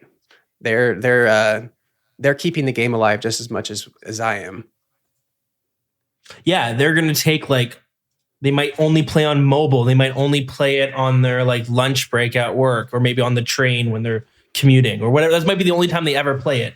And it might take them like 20 years to, like, max get to end game. But it's like, for them, I guess it doesn't really matter. Yeah. Or there's people like you who will make 10 different accounts just to try everything out. And that's great too. Yeah, experimenting on different stuff, and you get bored. And I did it a bunch this year because especially when I got to the end game, I get bored so quick my account because I spend a whole year playing this friggin' game and I get 6 levels like that. That's brutal. So every now and then I'm like, I want to do this again, but I want to do it differently. I'm going to make a new account. Yeah, I don't know how. I don't think Jagex RuneScape was like a perfect accident. I think they accidentally stumbled across this, like, really sandboxy game. And again, I follow a lot of MMOs, and so many games try to capture what RuneScape has, but they can't. They just can't do it. They fail. They try. They just can't get the essence of it. And I think it's because, like, I don't think, like, the Gower brothers, when they first made this game, maybe they just did accidentally built, like, the foundation for this very sandboxy game. Yeah, cool stuff. And before we move on from the Wildy Boss rework, I forgot to mention the Dragon Pickaxe got moved onto the Calphite Queen and Volcanic Mine drop table. So one of the complaints was, for a lot of people, you can be scared of the wilderness and you just don't really have to go in there. That's fine. But for the most part, you can avoid ever going to the wilderness. But Iron Man always had to go in to get their Dragon Pickaxe. So they wanted a way to not have to enter the wilderness. And now they got one. So Calphite Queen and Volcanic Mines. Cool stuff. So this January, that was the month of January. It was actually a really strong. They did this, like, summit. And if I remember correctly, we just came off a few pretty rough years for updates. I don't remember how 22 was. I think it was decent because we got Toa and all that stuff. But so kicking off 2023 with this stacked month, with Secrets of the North, Wildy Boss rework, and then we also got the first question on should we have a skill. Pretty strong, a pretty good month. And then in February, on February 3rd, we got the first poll for the official account build support. So, just kind of mentioned earlier, I make a lot of different accounts, but when I make different accounts, it's rare that I make an account that's just like a regular account, like a regular Iron or a regular UIM or a regular main account, and just play it. I always like to have some sort of gimmick or restriction or something that makes it just a little bit different, makes the playstyle a little bit different. So I might be a 1 defense pure for PKing, or I have a skilling UIM where I only train defense as my combat stats, no HP, nothing else. And then I have another one that I've been playing a fair bit recently is my the opposite. It's an Iron Man where you only train your combat skills, no non-combat skills. It's called an 807 account. So I always like to make these different accounts just because it makes the game just different. The early game is much different. You have to figure out different. You can't just do what you would normally do. You got to really figure out what you can and can't do, and how do you get to X, Y, or Z. So the official account builds would be this. It's basically support for these snowflake accounts, for these self-restricted accounts. was going to be a way to get a voice basically, and you would get some certain updates that might favor your specific account so that you can, a lot of these accounts get trapped out of content for like one really small reason. And this update, what I was excited for about this update was it was going to give a voice to that community so that you could raise an issue on something that might be considered quite small. So an example that I'm thinking of is I have this 807 account, my Iron Man, where I only train combat skills. So you're basically just doing Slayer and killing monsters and killing bosses. That's basically that's how you play that account. And you have access to a whole whack of bosses, but you have this one problem. So like for the God Wars bosses, for example, you have access to almost all of the God Wars bosses, except for, I think it's Zilliana, because you need 70 agility. And you also can't kill Kriara because you need a mithril grappling hook. And the only way to get a mithril grappling hook is either you smith it yourself or you kill it from it's like a barbarian spirit that you get from the ancient caves. The way you kill the barbarian spirit is you get these chewed bones or these mangled bones you just kill monsters in the cave, and then you get these bones, and then you have to build this pyre, and you can like burn it, and then you have a chance at getting this monster that spawns to kill. I actually think they're just roaming around the cave by themselves, so you can just kill them that way. So that's the only way to get the mithril grappling hook. The problem is you can't get into that cave unless you finish the barbarian training. And to finish barbarian training, you need to do some fishing and you need to do some fire making, which means you would level up those skills. So Kriara is off limits on that. So having like an actual voice that you could like say, hey, can we get the mithril grappling hook on something else? Can we throw it on like medium clue? Like the medium clue table, or maybe throw it to some random NPC in the wilderness. Like, can we just give it to someone that we could kill? That's what I was looking forward with that update. You would get a voice to like raise concern about really small things, and then just that would open up so much more of the game for you.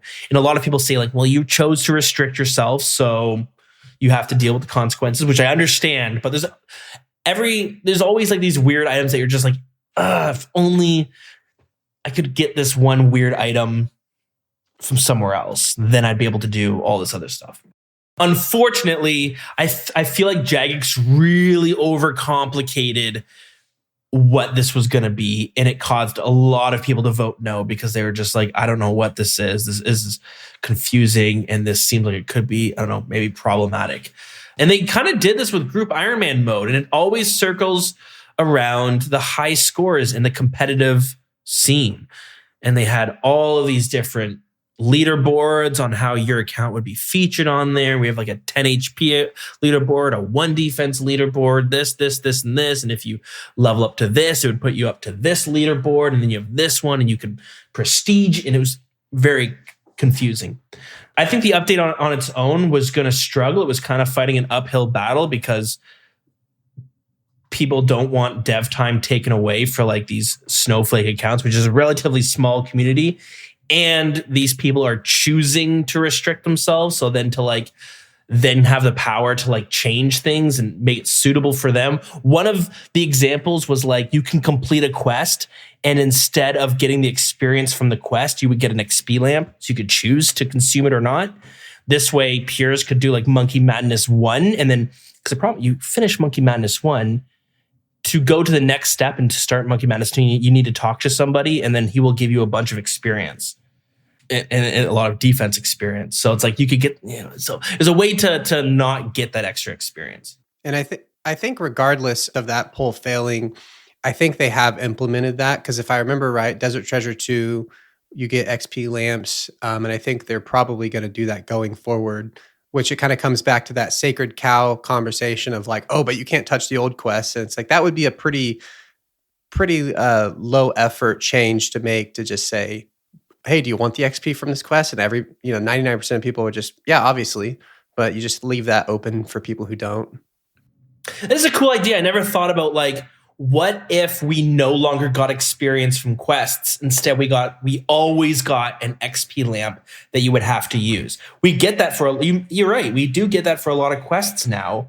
What if that was just how we went back and always did it? You no longer got I like that. That was definitely a source of contention for it, and yet ended up failing overall. Any strong thoughts about that one? The whole time, I always got the feeling that a lot of these account builds, the fun of it is playing the game in a way that isn't intended. And so that if you're given kind of that path of like what is intended, I feel like that would lose the fun for a lot of people of kind of making your own rules. Because if you watch any of the chunk series on YouTube, every one of them has different rules and stipulations for what they consider to be like. I think a big one for a lot of people is if they're going to do like rune mysteries and druidic ritual, because those unlock entire skills. But if that's like not in your chunk, then you never have access to that skill. So then that's like an example of something where if Jagex just said a hard line of like, oh, we're gonna say this is what it's gonna be, I think it's less fun for those kind of niche accounts. I almost feel like a better solution would just be to implement more conversations between those communities with Jagex. And if it's little things like, adding a mithril grapple to some random NPC's drop table, I feel like the main community would have no problem with that. And it would massively help these smaller communities instead of having, more helmets in the game. Personally, the two game modes that I think that I would like to see in the game is an official Bronze Man mode, which for people who don't know, Bronze Man is basically you start as an Iron Man, but once you get an item yourself, you unlock it for trading. So it turns into this account where you have you're kind of a main account for the lower level stuff and buyable skills, but you're still an Iron Man for in-game. You still have to go get your own Bofa. You still have to get your purples from raids. And it's kind of this perfect balance between a main and an iron. I think that's really cool. The other one is probably a lot more controversial, but I do think there would be a huge audience for a Rune Man mode, which would be that accelerated XP that I was talking about earlier. It would be it would make a lot of people angry, but I think it would also bring it would be a mode that I could tell my friends that I play this game and tell them they should try it out, which at the end of the day would be huge for the game. That's not a bad point, because like I can't get friends of mine to play this game because, especially the early game, when I was playing my combat only Iron Man, I was reminded how slow the early game is. It's so slow. Like a fight with a cow can last like 3 minutes and you're just like not hitting and you're just like, what even is this? Which is fine because we're like, whatever, we know what's going to happen. But any of my new friends, that's their first experience with the game. They're just like, yo, this is kind of like the most boring game I've ever played. No, man, it gets better, I promise. I was having a conversation with my friend who plays World of Warcraft, and we were both, I've never played it, and he was telling me about the in-game raids in World of Warcraft, and I was comparing them to RuneScape with him, and it was really interesting. But then at the end of the conversation, he said, yeah, you should try it out. You can like max your account like super fast and get right into raiding. And I was like, oh yeah, in RuneScape, it's going to take you like 500 hours to get to raid level. And, you're going to have to do this huge boring commitment. And I do think that, I think that mode for people like that who just don't, and the reality is a lot of those people would probably do that and be like, all right, I'm ready for in the same way that a lot of mains create an Iron Man, a lot of those people would probably make a main account or even go to an Iron Man. That would be their introduction to the game. And then they'd be like, all right, I want to do it for real now. Mm-hmm. Yeah. I think RuneScape 3 tried to do that with Fresh Start Worlds, where they kind of, they took the League's approach where they boosted experience rates. We had Fresh Start Worlds. We're going to talk about that in a bit, but we didn't really get anything fun with it. Definitely a bit controversial, but I totally understand the reasoning for it because, yeah, it's hard. I had two friends who were playing this game, and they mostly played it because they would always ask me, "Hey, Dilz, do you want to play Elite Dangerous? Do you want to play Tarkov? Do you want to play whatever?" They'd always name these games, and I would be like, "Nah, man, I'm playing RuneScape. Nah, I'm playing." I always said like blow them off because I didn't feel like playing it. And they'd see me playing RuneScape all the time. So then one day they were like, let's just try to play it. Obviously, he loves this game because it's all he fucking plays. I don't understand it at all. So they were playing it a fair bit, and they were like asking me like, "What are the cool? Like, what do you do in this game? Why do you play it?" So why do you like this? Raids. Yeah, they're like, "Why, dude? I've played this for like 4 hours. This game is like so boring. How can you spend 8 hours a day playing it?"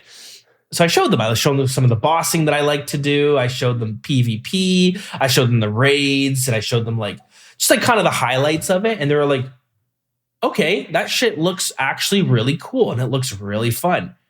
I can't wait to do that." And I was like, "Yeah, just keep grinding and we'll be able to do like bossing together." And they played it for like maybe a month. They played it a fair bit. One of my friends was even AFKing Nightmare Zone like all day so that he'd get like boss ready for the most part. But still got burnt out and quit before he could even like he got pretty close, like level 70. And then we went to Bandos and he got both those guys got destroyed. They died so quickly, and the fight kind of took a while too. They chugged through all their food, and then it died, and the drop was nothing. We got like no loot, and they were just like, "Oh, this is less fun than I thought it would be." And then they stopped playing it. Actually, that kind of killed it for them, knowing that they were still so far away from being able to actually effectively boss. There's like zero group bosses in like even mid-level. Like my buddy was playing and I was like, we could go to Sarachnis, and that's kind of it. I don't it's like until you get to like raids and necks, the actual group content. And I'm pretty sure that the rat boss that they're talking about is meant they specifically said you could, as a high level player, you could take your low level friend there and it wouldn't like, you wouldn't be stealing kills from them and stuff. So they are trying to implement some things. And obviously Tombs of Amasket in general was supposed to be much more accessible, easier to get to. But I mean, yeah, we're getting away from the official account builds. But yeah, we're on like regular main account build sport. But all that to say, I do think there is a space for an accelerated account build in the game with that you could play with your friends, as long as there's very strict rules about it's an Iron Man, and even more strict than an Iron Man. Like you can't drop any, you can't transfer any items to any other players in the game. You're on your own island as far as that goes, but everything is much more accelerated. Yeah, that'd be interesting. Yeah, and I think the account build was going to fail. Like, I think they doomed themselves from the beginning because they had so much where it's like, do you want to be a snowflake? Check this box. And if you check this box, all of these restrictions would be applied to your account. They just tried to make it they made it too official, and it took the fun. They went corporate on it, and it kind of ruined the fun of it. On top of that, there's a lot of spite voting, I think. And then the other kind of aspect to that, as with any of these like fresh start worlds and stuff, is it's always couched in, and you have to make a brand new account and pay for membership on that for every single one of these snowflakes and stuff. Yeah, and you're like, we'll pass. It was kind of dead on arrival, but it was a nice try, and hopefully they'll just be closer when communicating with. Just maybe they'll work closer with these communities. Although there's so many of these small communities, it's so hard to get a grip of it. But anywho, February 22nd marked a pretty big milestone for the game. Old school RuneScape officially turned 10 years old, which is that's long. Did you think when old school RuneScape first launched, could you have imagined it going for 10 years and still being like stronger than it ever had been after a decade? I thought it was going to be fun for a week, and maybe make it to a month. So many people thought the game would die. Yeah. And it almost did a few times until they finally grew the team and started putting updates into the game. That really turned things around. It's been 10 years of, you could call it almost the old school RuneScape experiment, because it's so unique in how it's like player driven. It came from this older game. And I think it's been 10 years of them learning exactly what this is and exactly what people want from it. And they're still learning. And I hope that Yeah, I just hope it keeps getting better. I really, I am optimistic. I think it will keep getting better. Same. This is we're on February, but so far it's been a pretty strong 2 months for 2023, and we're gonna get to it, but we've seen huge new milestones reached with player count and all that when Leagues 4 is launched. Yeah, it is doing good. And I remember, it is quite surprising. I didn't think it would last this long. I always hoped it would because RuneScape's always been special. But to me, I remember Mod Ash once said that the 7-year mark is always this like hurdle for many MMOs, and a lot of them usually die around 7 years. Like they can't get past it. I heard the same thing about relationships too. They say like, if you guys can stay together past 7 years, then you'll probably stay together for like decades and decades and decades to come. But a lot of people end up, they break things off closer to that 7 years just for one reason or another. I'm not sure why. Maybe there's something to it. I was with my ex, and we actually broke up on the 7th year. I think it was 7th year. So, but he mentioned it a lot about MMOs not making it to the 7-year mark. So, OSRS turning 10, that's a huge deal. We've gone past it. It's going to last for decades and decades to come, probably. Can only hope. So that was February, though. February, we saw not a whole lot. Actually, nothing happened in February. We had an update fail and then a birthday for the game. March 27th. Skipping way ahead. I don't think March was that eventful of a year either. Guys, again, this is just like the cliff notes. Are really just like running through with the major ones that stood out for me. There might be like a bunch of stuff missed, maybe in like smaller blogs and all that sort of stuff. But look how long this episode's been going so far. We're here forever if we have to go through every dev blog. I'm having fun. I hope everybody else is. Me too. It's good to be back. Thanks for joining me on the return. It's I have missed it. I have missed podcasting. So at the end of March, we saw the next poll blog come out when it comes to the new skill we're going to see. And so we had the first poll blog, which was, should we have a skill, yes or no? It passed with a yes. And then on March 27th, they brought out 3 skills, and they said, which one do you want? Sailing, taming, or shamanism? And they kind of gave a watered down, again, they gave the highlights of what each of these skills would be, and you got to vote on your favorites.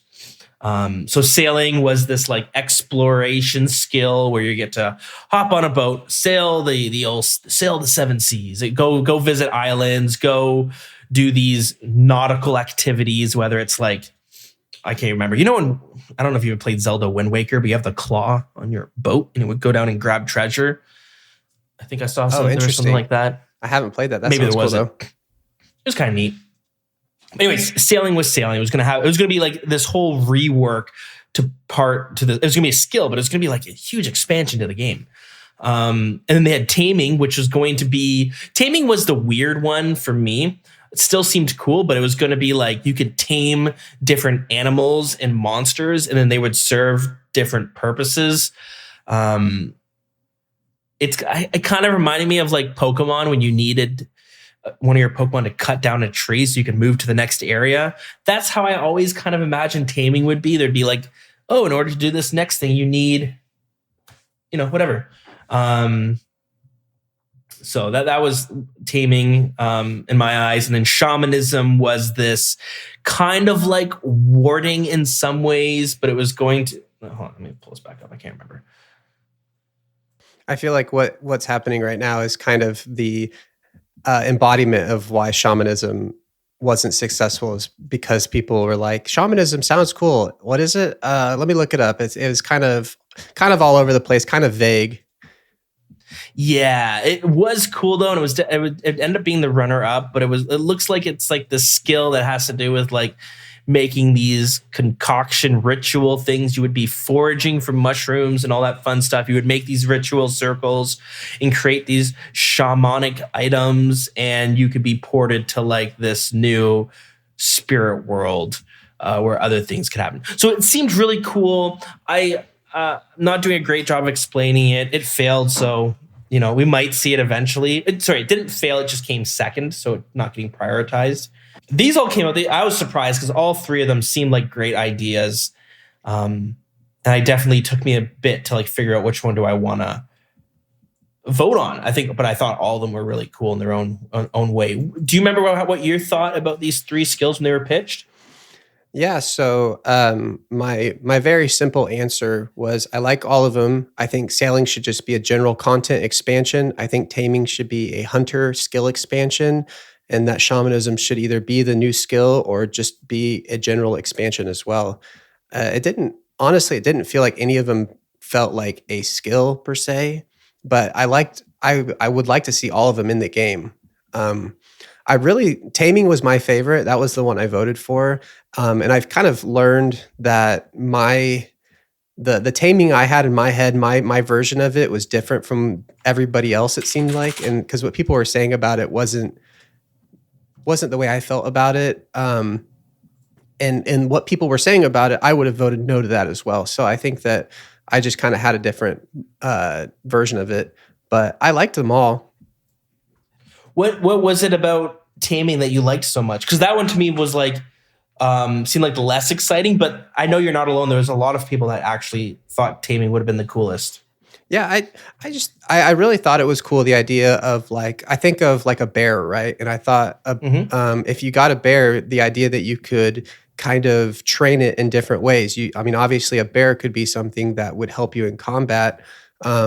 But also, like, I imagine a bear would help you with fishing. Like I like one example is the idea of like maybe your bear could go to a fishing spot next to you and kind of push the fish towards you and make the fishing spot you're at last a little bit longer. And just these little quality of life things that would help you with all your other skills. And I know that was one thing that a lot of people complained about with both shamanism and taming, was that they both seem to be in service of helping quality of life for other skills and not being their own skill. But, and I think it made perfect sense that would fit inside of Hunter, because you were going out and capturing these monsters or these creatures. And I just think there's so much cool potential I just love the idea of like most of these animals, you could see them having a use in combat, but also out of combat. And it was up to you to train them.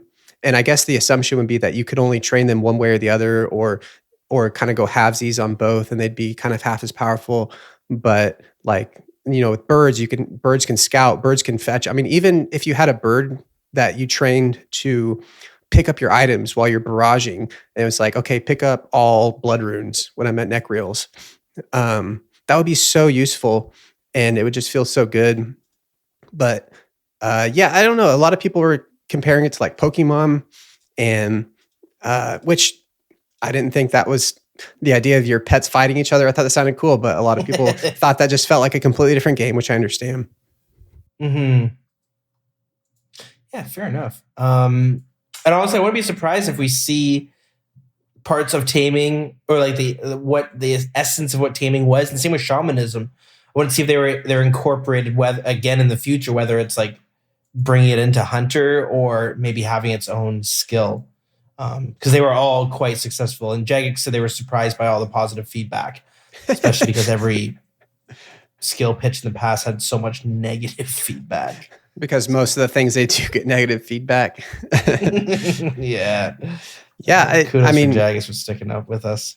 And I think that, it was, for how kind of controversial and how much was at stake with this, I think it was very kind of weird that, if you remember, sailing only won by, I want to say less than 1%, but within 5%. And there was never any kind of like repull, or even I think a lot of people expected them to go to further stages with shamanism because it was so close. But they just said, nope, sailing wins. We're moving forward with sailing. And I felt that I think a lot of people felt that kind of dirty about that. Yeah, I think they did say like, hey, you know what? So many people liked it that we might bring it as its own skill in the future, but who knows how long that would be before they even consider it, right? So that's all that happened in March. But then on April 11th, we got the results from that poll, and spoilers, Sailing 1. Yeah, it's a love-hate relationship with sailing. You know, it's every time they come out with some kind of sneak peek, it's like, this might be really cool. I think it's cool, but I don't know. It's very concerning, especially for such a core part of the game, an entire new skill. Like if it was a content expansion, I don't think there would be nearly as much concern about it. Yeah. With all these new systems and like we know how clunky RuneScape can be. Now imagine trying to sail a ship. How like they've showed how it's going to work, and it looks like they're actually getting a hang of it. But I know that's one of my worries. Is like, man, piloting the ship might just be a disaster.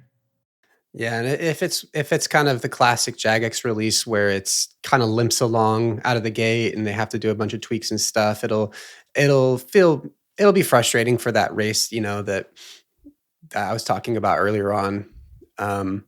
And obviously for everybody impatient to get their max cape back, that'll just be, I think no matter how good it is, it's going to just be crazy as far as like Reddit feedback. I'll just have to delete Reddit for a month or so when sailing comes out. All right. And then moving forward on April 18th, we had Fresh Start Worlds ended. I think this started up like near the end of 2022. And it's kind of like what you're saying. Like it gave a chance for players to jump onto this new server for people to play, but there wasn't, no XP boosts or anything. And ultimately, I don't know how successful it was. I think I heard a couple people that like worked on them, but overall, I don't know. It kind of just popped up and died, and we haven't really heard much about it. So, you mess with Fresh Start Worlds at all? Not at all. It was, yeah, it's weird. I mean, the only difference really was that the economy was fresh, right? And so I guess but if you've never played RuneScape before and you're getting into it for the first time, the economy is kind of the last thing on your mind, really. You kind of don't want it to reset. If you can't buy spades and like rakes and like random shit off the GE, it's a little frustrating. Yeah, as much, people hate bots with good reason, but you remove bots from the game, there's probably not going to be 100 million spades waiting to be bought on the GE whenever you need one. They supply a lot of spades is a bad example, but like pure essence and stuff.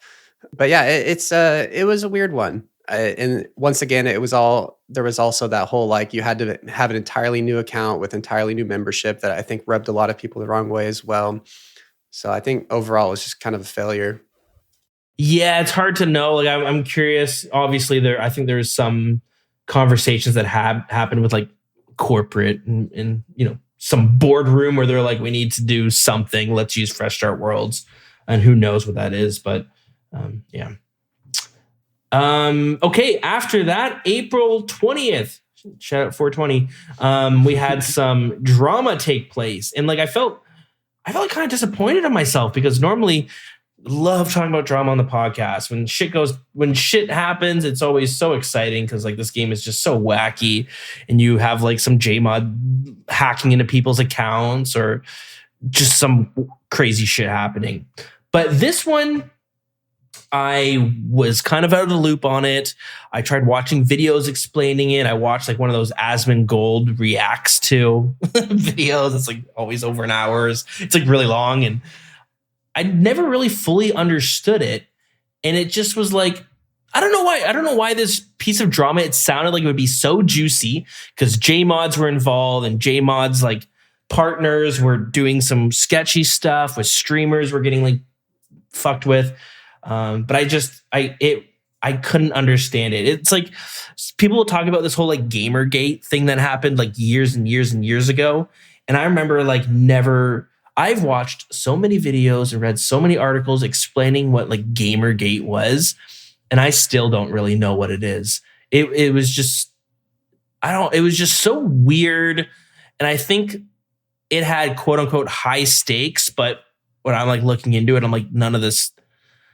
Why is this such a big deal? It doesn't make sense why it was such a big deal. Oh, this is nothing like that. I think this was actually kind of a big deal. But Trey, I think you were a little bit more well-versed on this. Do you know what happened on April 20th when Jagex released the regarding allegations about some JMod fuckery. Well, I think I think the drama happened at least a week or two ahead of time. The regarding allegations blog felt like it came a lot later, which obviously they probably had to meet with their lawyers and all that kind of stuff. But essentially, my understanding, I'm no expert, but essentially, Oda Block was all of his accounts were banned, and he said it was because he had a rival clan with someone named Stella, who he was saying was in a relationship with this mod Trident, who was the head of the anti-cheat team. So essentially, she had told him to ban Oda Block and to prevent his clan from competing with hers, which I believe these were like deathmatch clans. And so there was a lot of, gambling, a ton of money involved in this. And so it just turned into this whole conversation about like favoritism, corruption within the mods and the anti-cheat system. And it played into a lot of the prejudices of people towards Jagex and how they ignore bots and ignore cheating and stuff and favoritism. And so it spiraled into this whole thing. But I believe that Trident was found guilty. I believe he was fired, if I'm remembering right. But yeah, it was an interesting time. I mean, it was very like kind of high level. You're talking about these major clans and death matching, which that was before that I would have thought death matching was bannable, but apparently it's within the rules. It was sad because it was a bad time to be on Reddit. Just a lot of people just talking about, your classic, oh, the game is dead because of this, all that stuff. But it was definitely some hot drama, probably the hottest drama of that sort we've had since Mod Jed. Yeah, that's not bad. I'm surprised it wasn't on my radar. I don't know if it's because I was on Reddit less, I mentioned earlier, or maybe people just didn't care as much because it had to do with like DMing. But yeah, it says right here that he was let go in sometime in June 2023. So he was fired. That's that's wacky.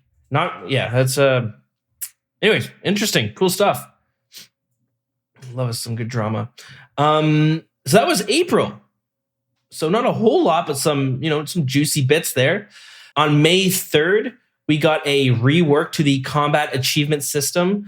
So combat achievements, you have like these different tasks at different levels. You got easy, medium, hard, elite, master, and then grandmaster. I don't think I'm missing any. But beforehand, you basically, if you wanted to unlock the easy combat task tier, you need to complete every single easy task and you would get rewards from the easy task. And you would do it from medium, hard, but you had to complete all of them. Kind of like the achievement diaries. You had to complete all of the tasks of that tier to unlock the tier rewards.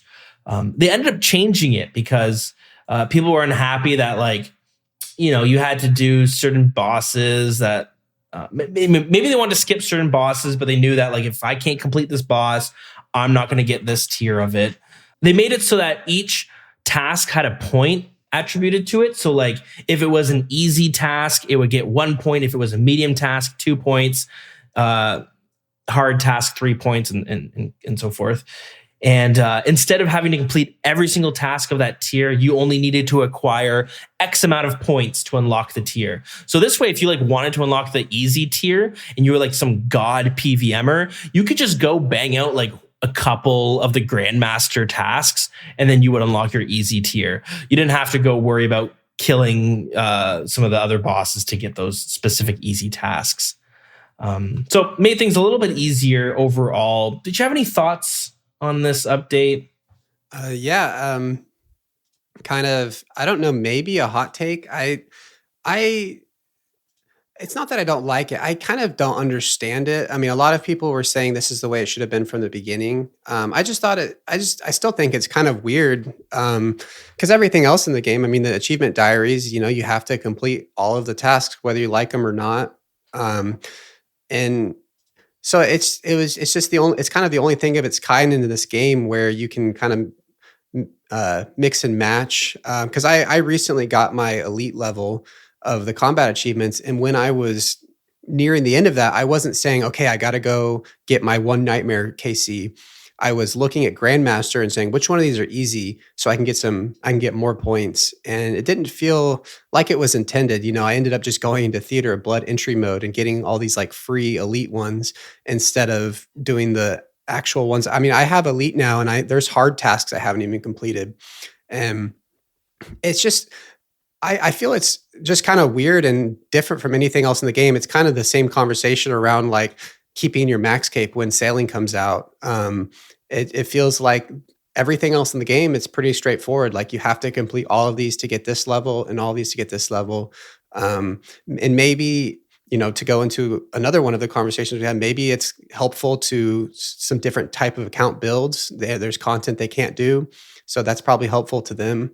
So I'm not against it. It just, I from a theoretical standpoint, it feels like it's different from anything else in the game on the way it works. And I don't know, but I'm not, it's not a hard stance. I'm fine with it.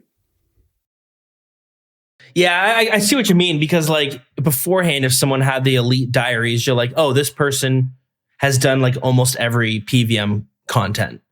Whereas now you're like, I can get my master level and I never have done Nightmare or I've never done Next. Like I guess it's just like a different style of like, what does it mean to have completed it? Well, and I think the important thing for a lot of people is that you still have to complete every single task to get the Zuck helm. So that is kind of kept pure. And I think for a lot of people at the end of the day, that as long as that's intact, they're fine with it. And I'd probably land in that same category. May 10th, we got some vanilla client features. Relatively, I guess, minor, but I thought it brought some, and I know, Trey, I know you play a lot on mobile, or at least enough to appreciate some of these, but this brought some huge updates for mobile. And they're like relatively small, but they make a big deal. So the two that really stand out for me the most are ground items. So I can now, your items highlight on the ground, they have the name of it. That's kind of built into when you played on the PC on RuneLite and stuff, but mobile didn't have it. So if you did any PVMing, you had to long press on your item to see what it was, or you had to read the chat box to see what it was. For me, I always had my chat box closed. It was kind of just annoying. I just honestly didn't really do a lot of PVMing because it was just kind of more annoying to work on, to deal with. But anyways, these new ground items is huge. It's such a game changer for like doing revs and stuff like that. And then the other client feature they brought out was the loot tracker. So similar to RuneLite, you can like log how many kills, you can see, I killed Zora 10 times while I was taking a shit or whatever it was. That's what I use it for, is to like, how many did I do? Or I just like to see, my wife went grocery shopping. I'll sit in the car. How many kills can I get? I got 15 kills. That's great. Yeah. I think any integration of, RuneLite features into, we say vanilla client, but everybody just means mobile. I think all of those are good. And it does, in a lot of ways, it feels like when Jagex does it and it's implemented, they do it in a very clean way. And a lot of times it feels cleaner than the RuneLite plugin. I really like how they did the ground items. I don't really use Loot Tracker that often just because it never feels like it's quite right. I don't know if it's just in my head or not, but I always feel like it, I don't know. But I really like it. And I think along with that client feature update, it just felt like it got a huge performance upgrade. And it felt like it ran way smoother. And yeah, I think RuneScape Mobile is incredible. I only do a few things on it, like super mindless stuff. But when you think about how much there is to do in RuneScape, and you think about, we have guys in our clan that run, level 500 TOAs on mobile. You can do everything in the game on it. And for a game that you can do so much, that's incredible. And I think the mobile app is just a win overall. And anything they can add to it is just better. When it comes to like MMOs on mobile, it is one of the best. The only other, I'm trying to think of other mobile MMOs that like are even comparable, that aren't like super pay to win. Albion Online is one that comes to mind. That one's pretty good, and they have a mobile client, and it's really good too. On May 17th, we got a tithe farming update, which is, it's kind of relatively small, but tithe farming sucks so much that I'm surprised they cared. It's kind of like what you said. Like sometimes they just let things suck forever, but every now and then they surprise you by going back and like, hey, we're gonna fix it. So Yeah, they just made it beforehand. You could only take out 100 seeds and then you could plant them, and which is really annoying because you would not receive points until you've planted 75 seeds. So you would have to plant 75 seeds, get nothing out of it except for some low level, like little bit of experience. After 75, you would get the points, which you could then use to buy the rewards you actually were doing tithe farming for. So anyways, they did a few things where they made it so you could bring up to 10,000 seeds. So you can just keep doing it. They made it so that you get points right away. You don't have to worry about doing over 75. You get points every time you plant every time you harvest 3 plants, and you also get an extra 2 points every time you turn in 100 plants. So it's just more consistent. Oh man, I remember doing tithe farming, and this was before I remember doing tithe farming, and like, so you needed to plant 75 plants before you got points. But if you logged out, world hopped, or lost connection, it would kick you out of the instance, and you'd have to do it all over again. Or jump got back crashed. in. That was the or other crash. big thing Yeah, about whatever. it. What? Yep. You had to just restart, and you lost all your progress. And I remember so many times being at like 60 plants harvested, and then my client would crash, or I would lose internet or something, and I had to start all over again. It was so frustrating. You do much tithe farming at all? I love Tithe Farm. You love tithe farm? What? I do. A lot of people don't. Oh, I really do. And I haven't done it. I got 99 farming before the update. But it, I just think it's really fun. And maybe that's the part of me that just wants to grind out farming instead of being patient with it. I think I grinded 98 to 99 at Tithe Farm because I just couldn't wait anymore. But yeah, it's funny. Just last night in the clan, somebody was asking about the Tithe Farm update, if it was better. And I was like, oh yeah, they just made it instant so you can't get crashed. And then all of the Iron Men jumped on and were pointing out all the other changes. And I was like, oh yeah, I guess it is way better now. Yeah. So It's yeah, funny. I think, on the surface, once again, it's just a almost obvious update of just obvious things that need to be changed. But, underneath that is the mod's willingness to take old content and revamp it. And I love that. I'll take 100 of those over sailing any day. Yeah. Yeah. For the longest time, they were like, we're never going to touch content, even if we fucked up. And I remember they did it with the blowpipe. They did it. I remember when the ballistas came out, they were so strong in PvP. And that's all people did was camp the ballista. And it would just hit like 60s nonstop. And eventually, that's when they started. That was the first time I remember them going back and be like, okay, maybe we should do something about this. So yeah, I'm glad that they're looking at this with such like, we're seeing it now. They're doing all these like equipment rebalances. So yeah, it's good stuff. Next, May 24th, we got Bounty Hunter release. This is one of the, flagship updates that were coming out this year. And it came out. It was great. I thought it was really fun. So Trey, I know you don't really, not much in the PvP scene. Did you ever try any Bounty Hunter stuff? No, this one's all you. Yeah, no, that's quite all right. It's cool. Like, it was a really fun update. It was a great place if you wanted to go 1v1 other people. Because beforehand, if you wanted to 1v1, you had to go to the Grand Exchange to do it on PvP worlds. But the problem was the community that was just there, they were all so good. And it caused, new players to kind of say, you know what? I'm good. I'm not gonna PvP. They would just step away. I play this card game called Flesh and Blood. Do you play any trading card games? No, I played a lot of Yu-Gi-Oh back in the day, but I haven't. The only thing I've heard about stuff like Magic the Gathering is that it'll just drain my wallet. So I've tried to stay away as much as I want to. Yeah, no, they're expensive. It's true, they're expensive, and but I like to play it. I play a couple times a week, and it's something that I really enjoy, but it has a similar problem. So my local scene is actually really popular. It's kind of popping off. There's so many people that show up and you have all these varying levels of players. So I show up and then you get paired with different people and then you play 3 matches. And then at the end of the night, you have like a leaderboard, you see who wins, and people who are in the top 5, they win a bunch of prizes. And then everyone else, you don't win. You don't really win anything. You raffle off stuff as well, so you have a chance at winning it, but you don't get any of the prizes if you're in the bottom tier, which can suck. But the good thing is, like, it feels good to win, and when you have such a diverse crowd of people, you don't have to worry too much. I can show up.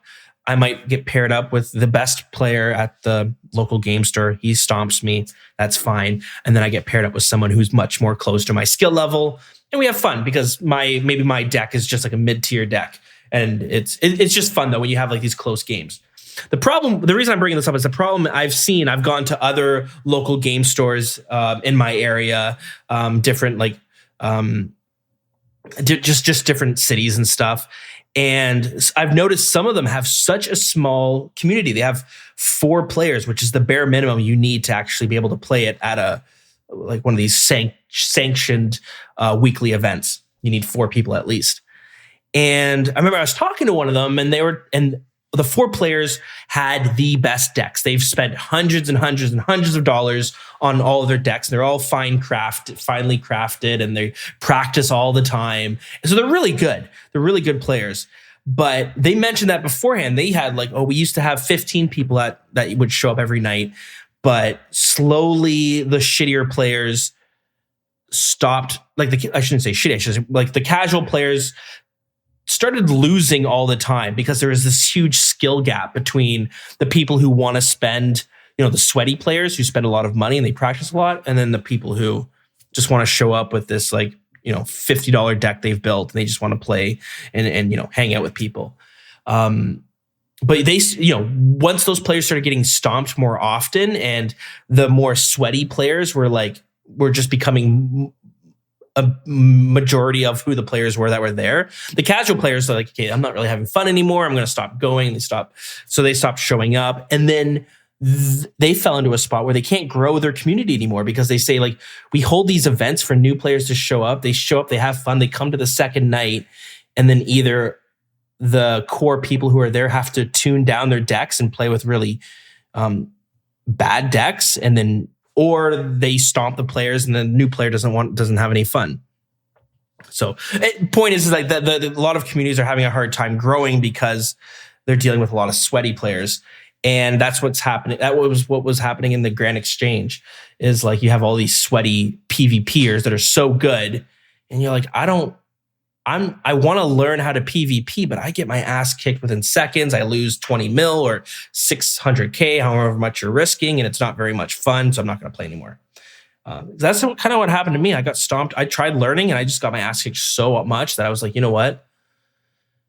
I think I'll pass. And it's because we didn't have Bounty Hunter anymore. Bounty Hunter was a way to kind of bring a more casual angle to it. And Bounty Hunter did a good job at bringing a lot of casual players.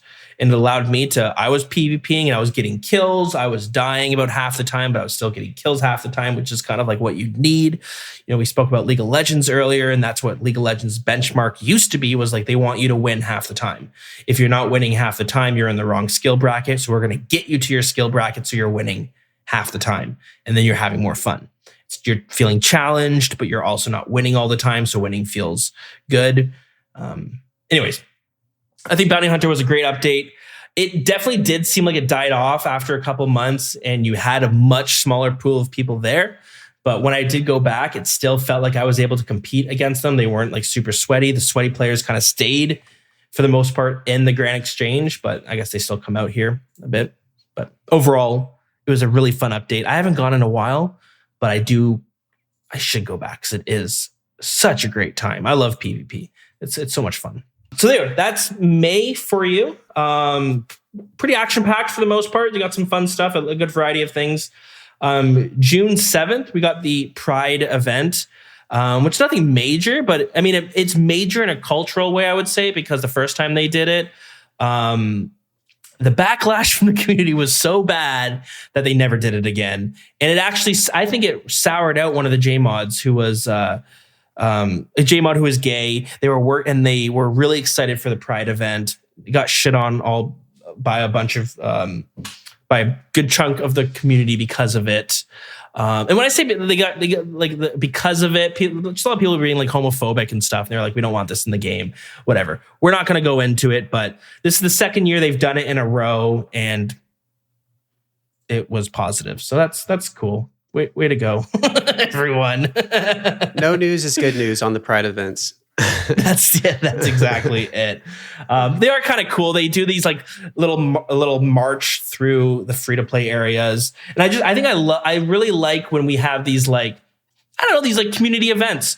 They're just kind of cool. It really brings people together, and it brings what makes this game so special, which is like this like social element and this sandboxy element of like, you know, you don't always have to be skilling. You can kind of come out here and just dick around for an hour if you want. And, you know, they do it for like Christmas time too, where they'll like, J-mods will show up who look like, the cow fight queen, and they'll just like look like giant monsters in the middle of the GE. And new players are always like, what the fuck is going on? Yeah, and then you're reminded that Jagex is like a British company because they're like, we're going to do a Pride March at like 8 a.m. your time. Oh, yeah. You're like, man, I'm so tired. Yeah, okay. I'll be at the back. Yep. One of the stragglers. And then on June 28th, we got Forestry Part 1. So again, originally they were going to do it as one giant update, but there was like some problems with the beta that they had to postpone things. And they actually broke it off into 2 parts instead. So we got so Forestry was this way of like, as a social skilling, as they call it. Beforehand, it made most sense to woodcut trees by yourself. If you found a world with nobody on it, it's like, yes, score. You're going to be able to AFK the shit out of it. The problem is when there was other players, they could accidentally chop down the tree, which is, completely random. But the more people who are there, the higher chance it has of being chopped down.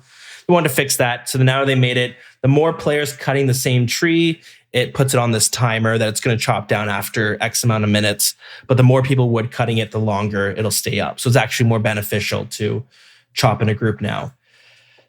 And then they also brought like a bunch of items, and they brought some events that would pop up randomly. Things where like these roots would grow, and you could chop the roots, and you would get this like new wood cutting currency that you could use to spend on things.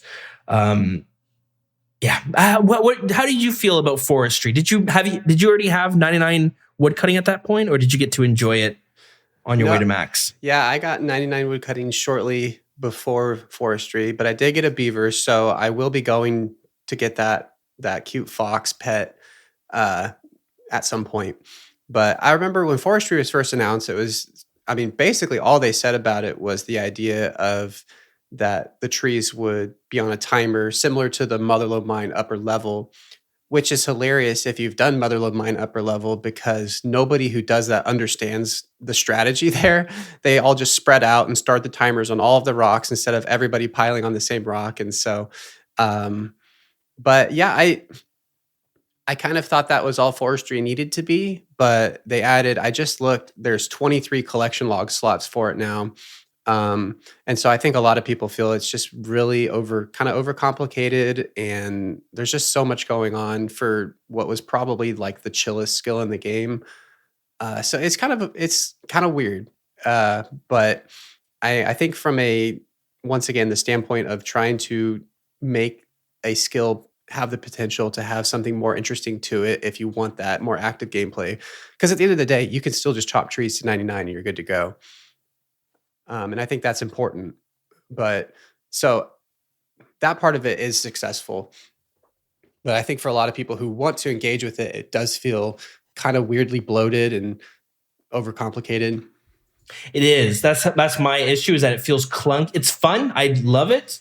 I think it's great in a lot of ways, but it's very clunky. And like, even with the wiki open, I'm still confused often when I'm like, because I've been doing a lot of Forestry when I'm like laying in bed, and I just kind of want to, if I can't sleep at night, I'll do a bit of Forestry, and that kind of puts me to bed after 30 minutes or so. But so often I'm like, I don't know what these friggin' leaves do. I don't know what I can buy with this anema bark. Or you go to the store and it has a huge list of things you can buy, and I'm like, I'm not sure what I need to get and what's a nice to have, and I don't know what this really does. It kind of explains it, but when I go on the wiki, I think it does this, but yeah. So there's so much to it that I'm like, I don't understand it. And it's really hard to read and to just like go through the menus to be like, oh, this is what this is. And even with the wiki, I'm still left being like, yeah, this could have been more clear.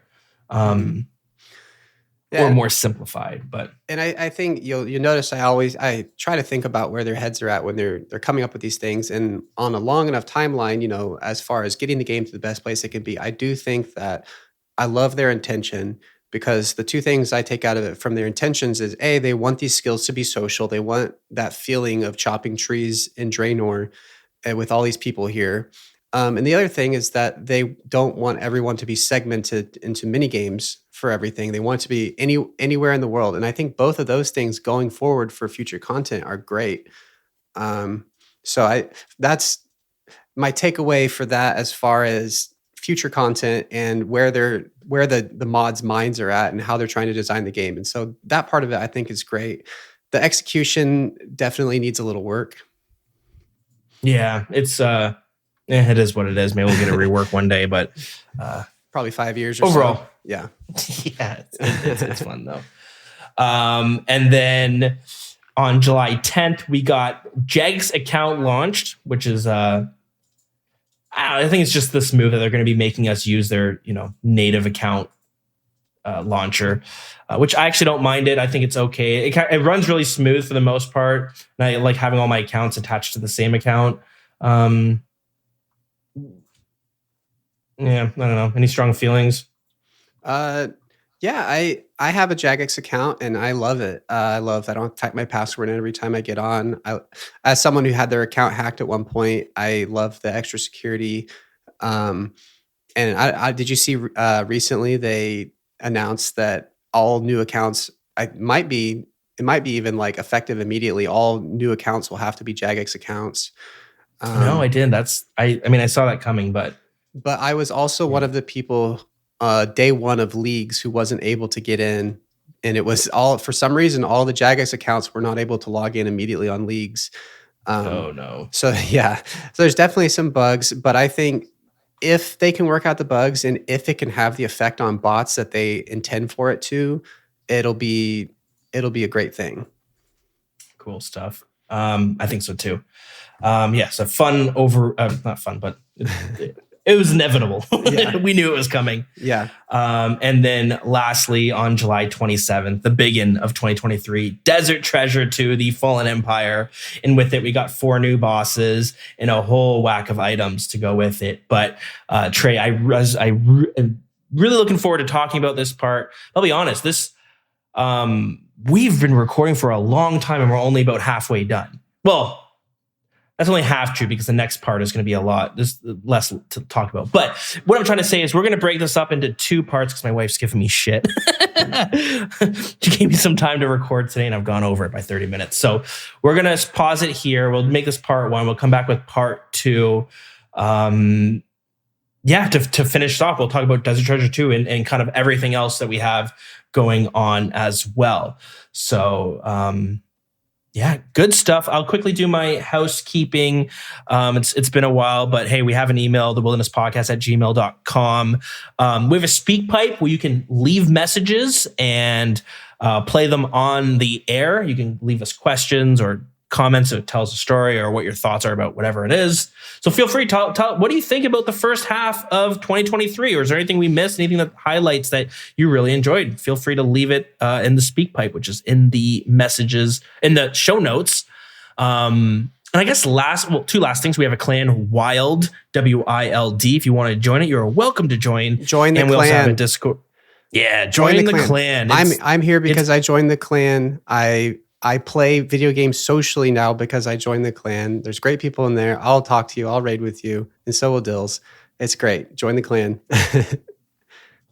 That's right. And honestly, same for me. Like I've never really had too many friends in this game. And then with the clan, I have like people to play with all the time. And it's just so awesome. I don't always have that experience. One thing I was always a little bit I always thought it was cool with Deegan when we did the show, but Deegan has this like group of friends and they just they met online and they just kind of gravitate towards different games together, and they're always playing different games. And he kind of plays whatever they're all playing. So he would ask me, hey, come play this game. And I was like, oh, these games are like like come play Rust or whatever game it is. I'm like, yeah, but I usually play by myself for most games, so I'm going to pass. But the clan has kind of given me this like community of people to play with, and it's just been fun. It's nice to celebrate achievements and, have people GZing you on your way to 90 or to maxing your account. So, it feels so good. Yeah, it's awesome. Join the clan in time for my maxing party. Yeah, max by March. So do it soon. Yep. And our Discord is discord.gg/thewilderness. Yeah, Trey, thanks so much for hopping. This was fun. Thanks for hopping in and hopping on and spending some time looking at 2023. Yeah, maybe we can do it again for the rest of 2023 if you're available. Absolutely. We'll leave it up. We'll leave it on a cliffhanger. All right, let's sign out for now, and we will talk to you all later. Bye-bye. Bye.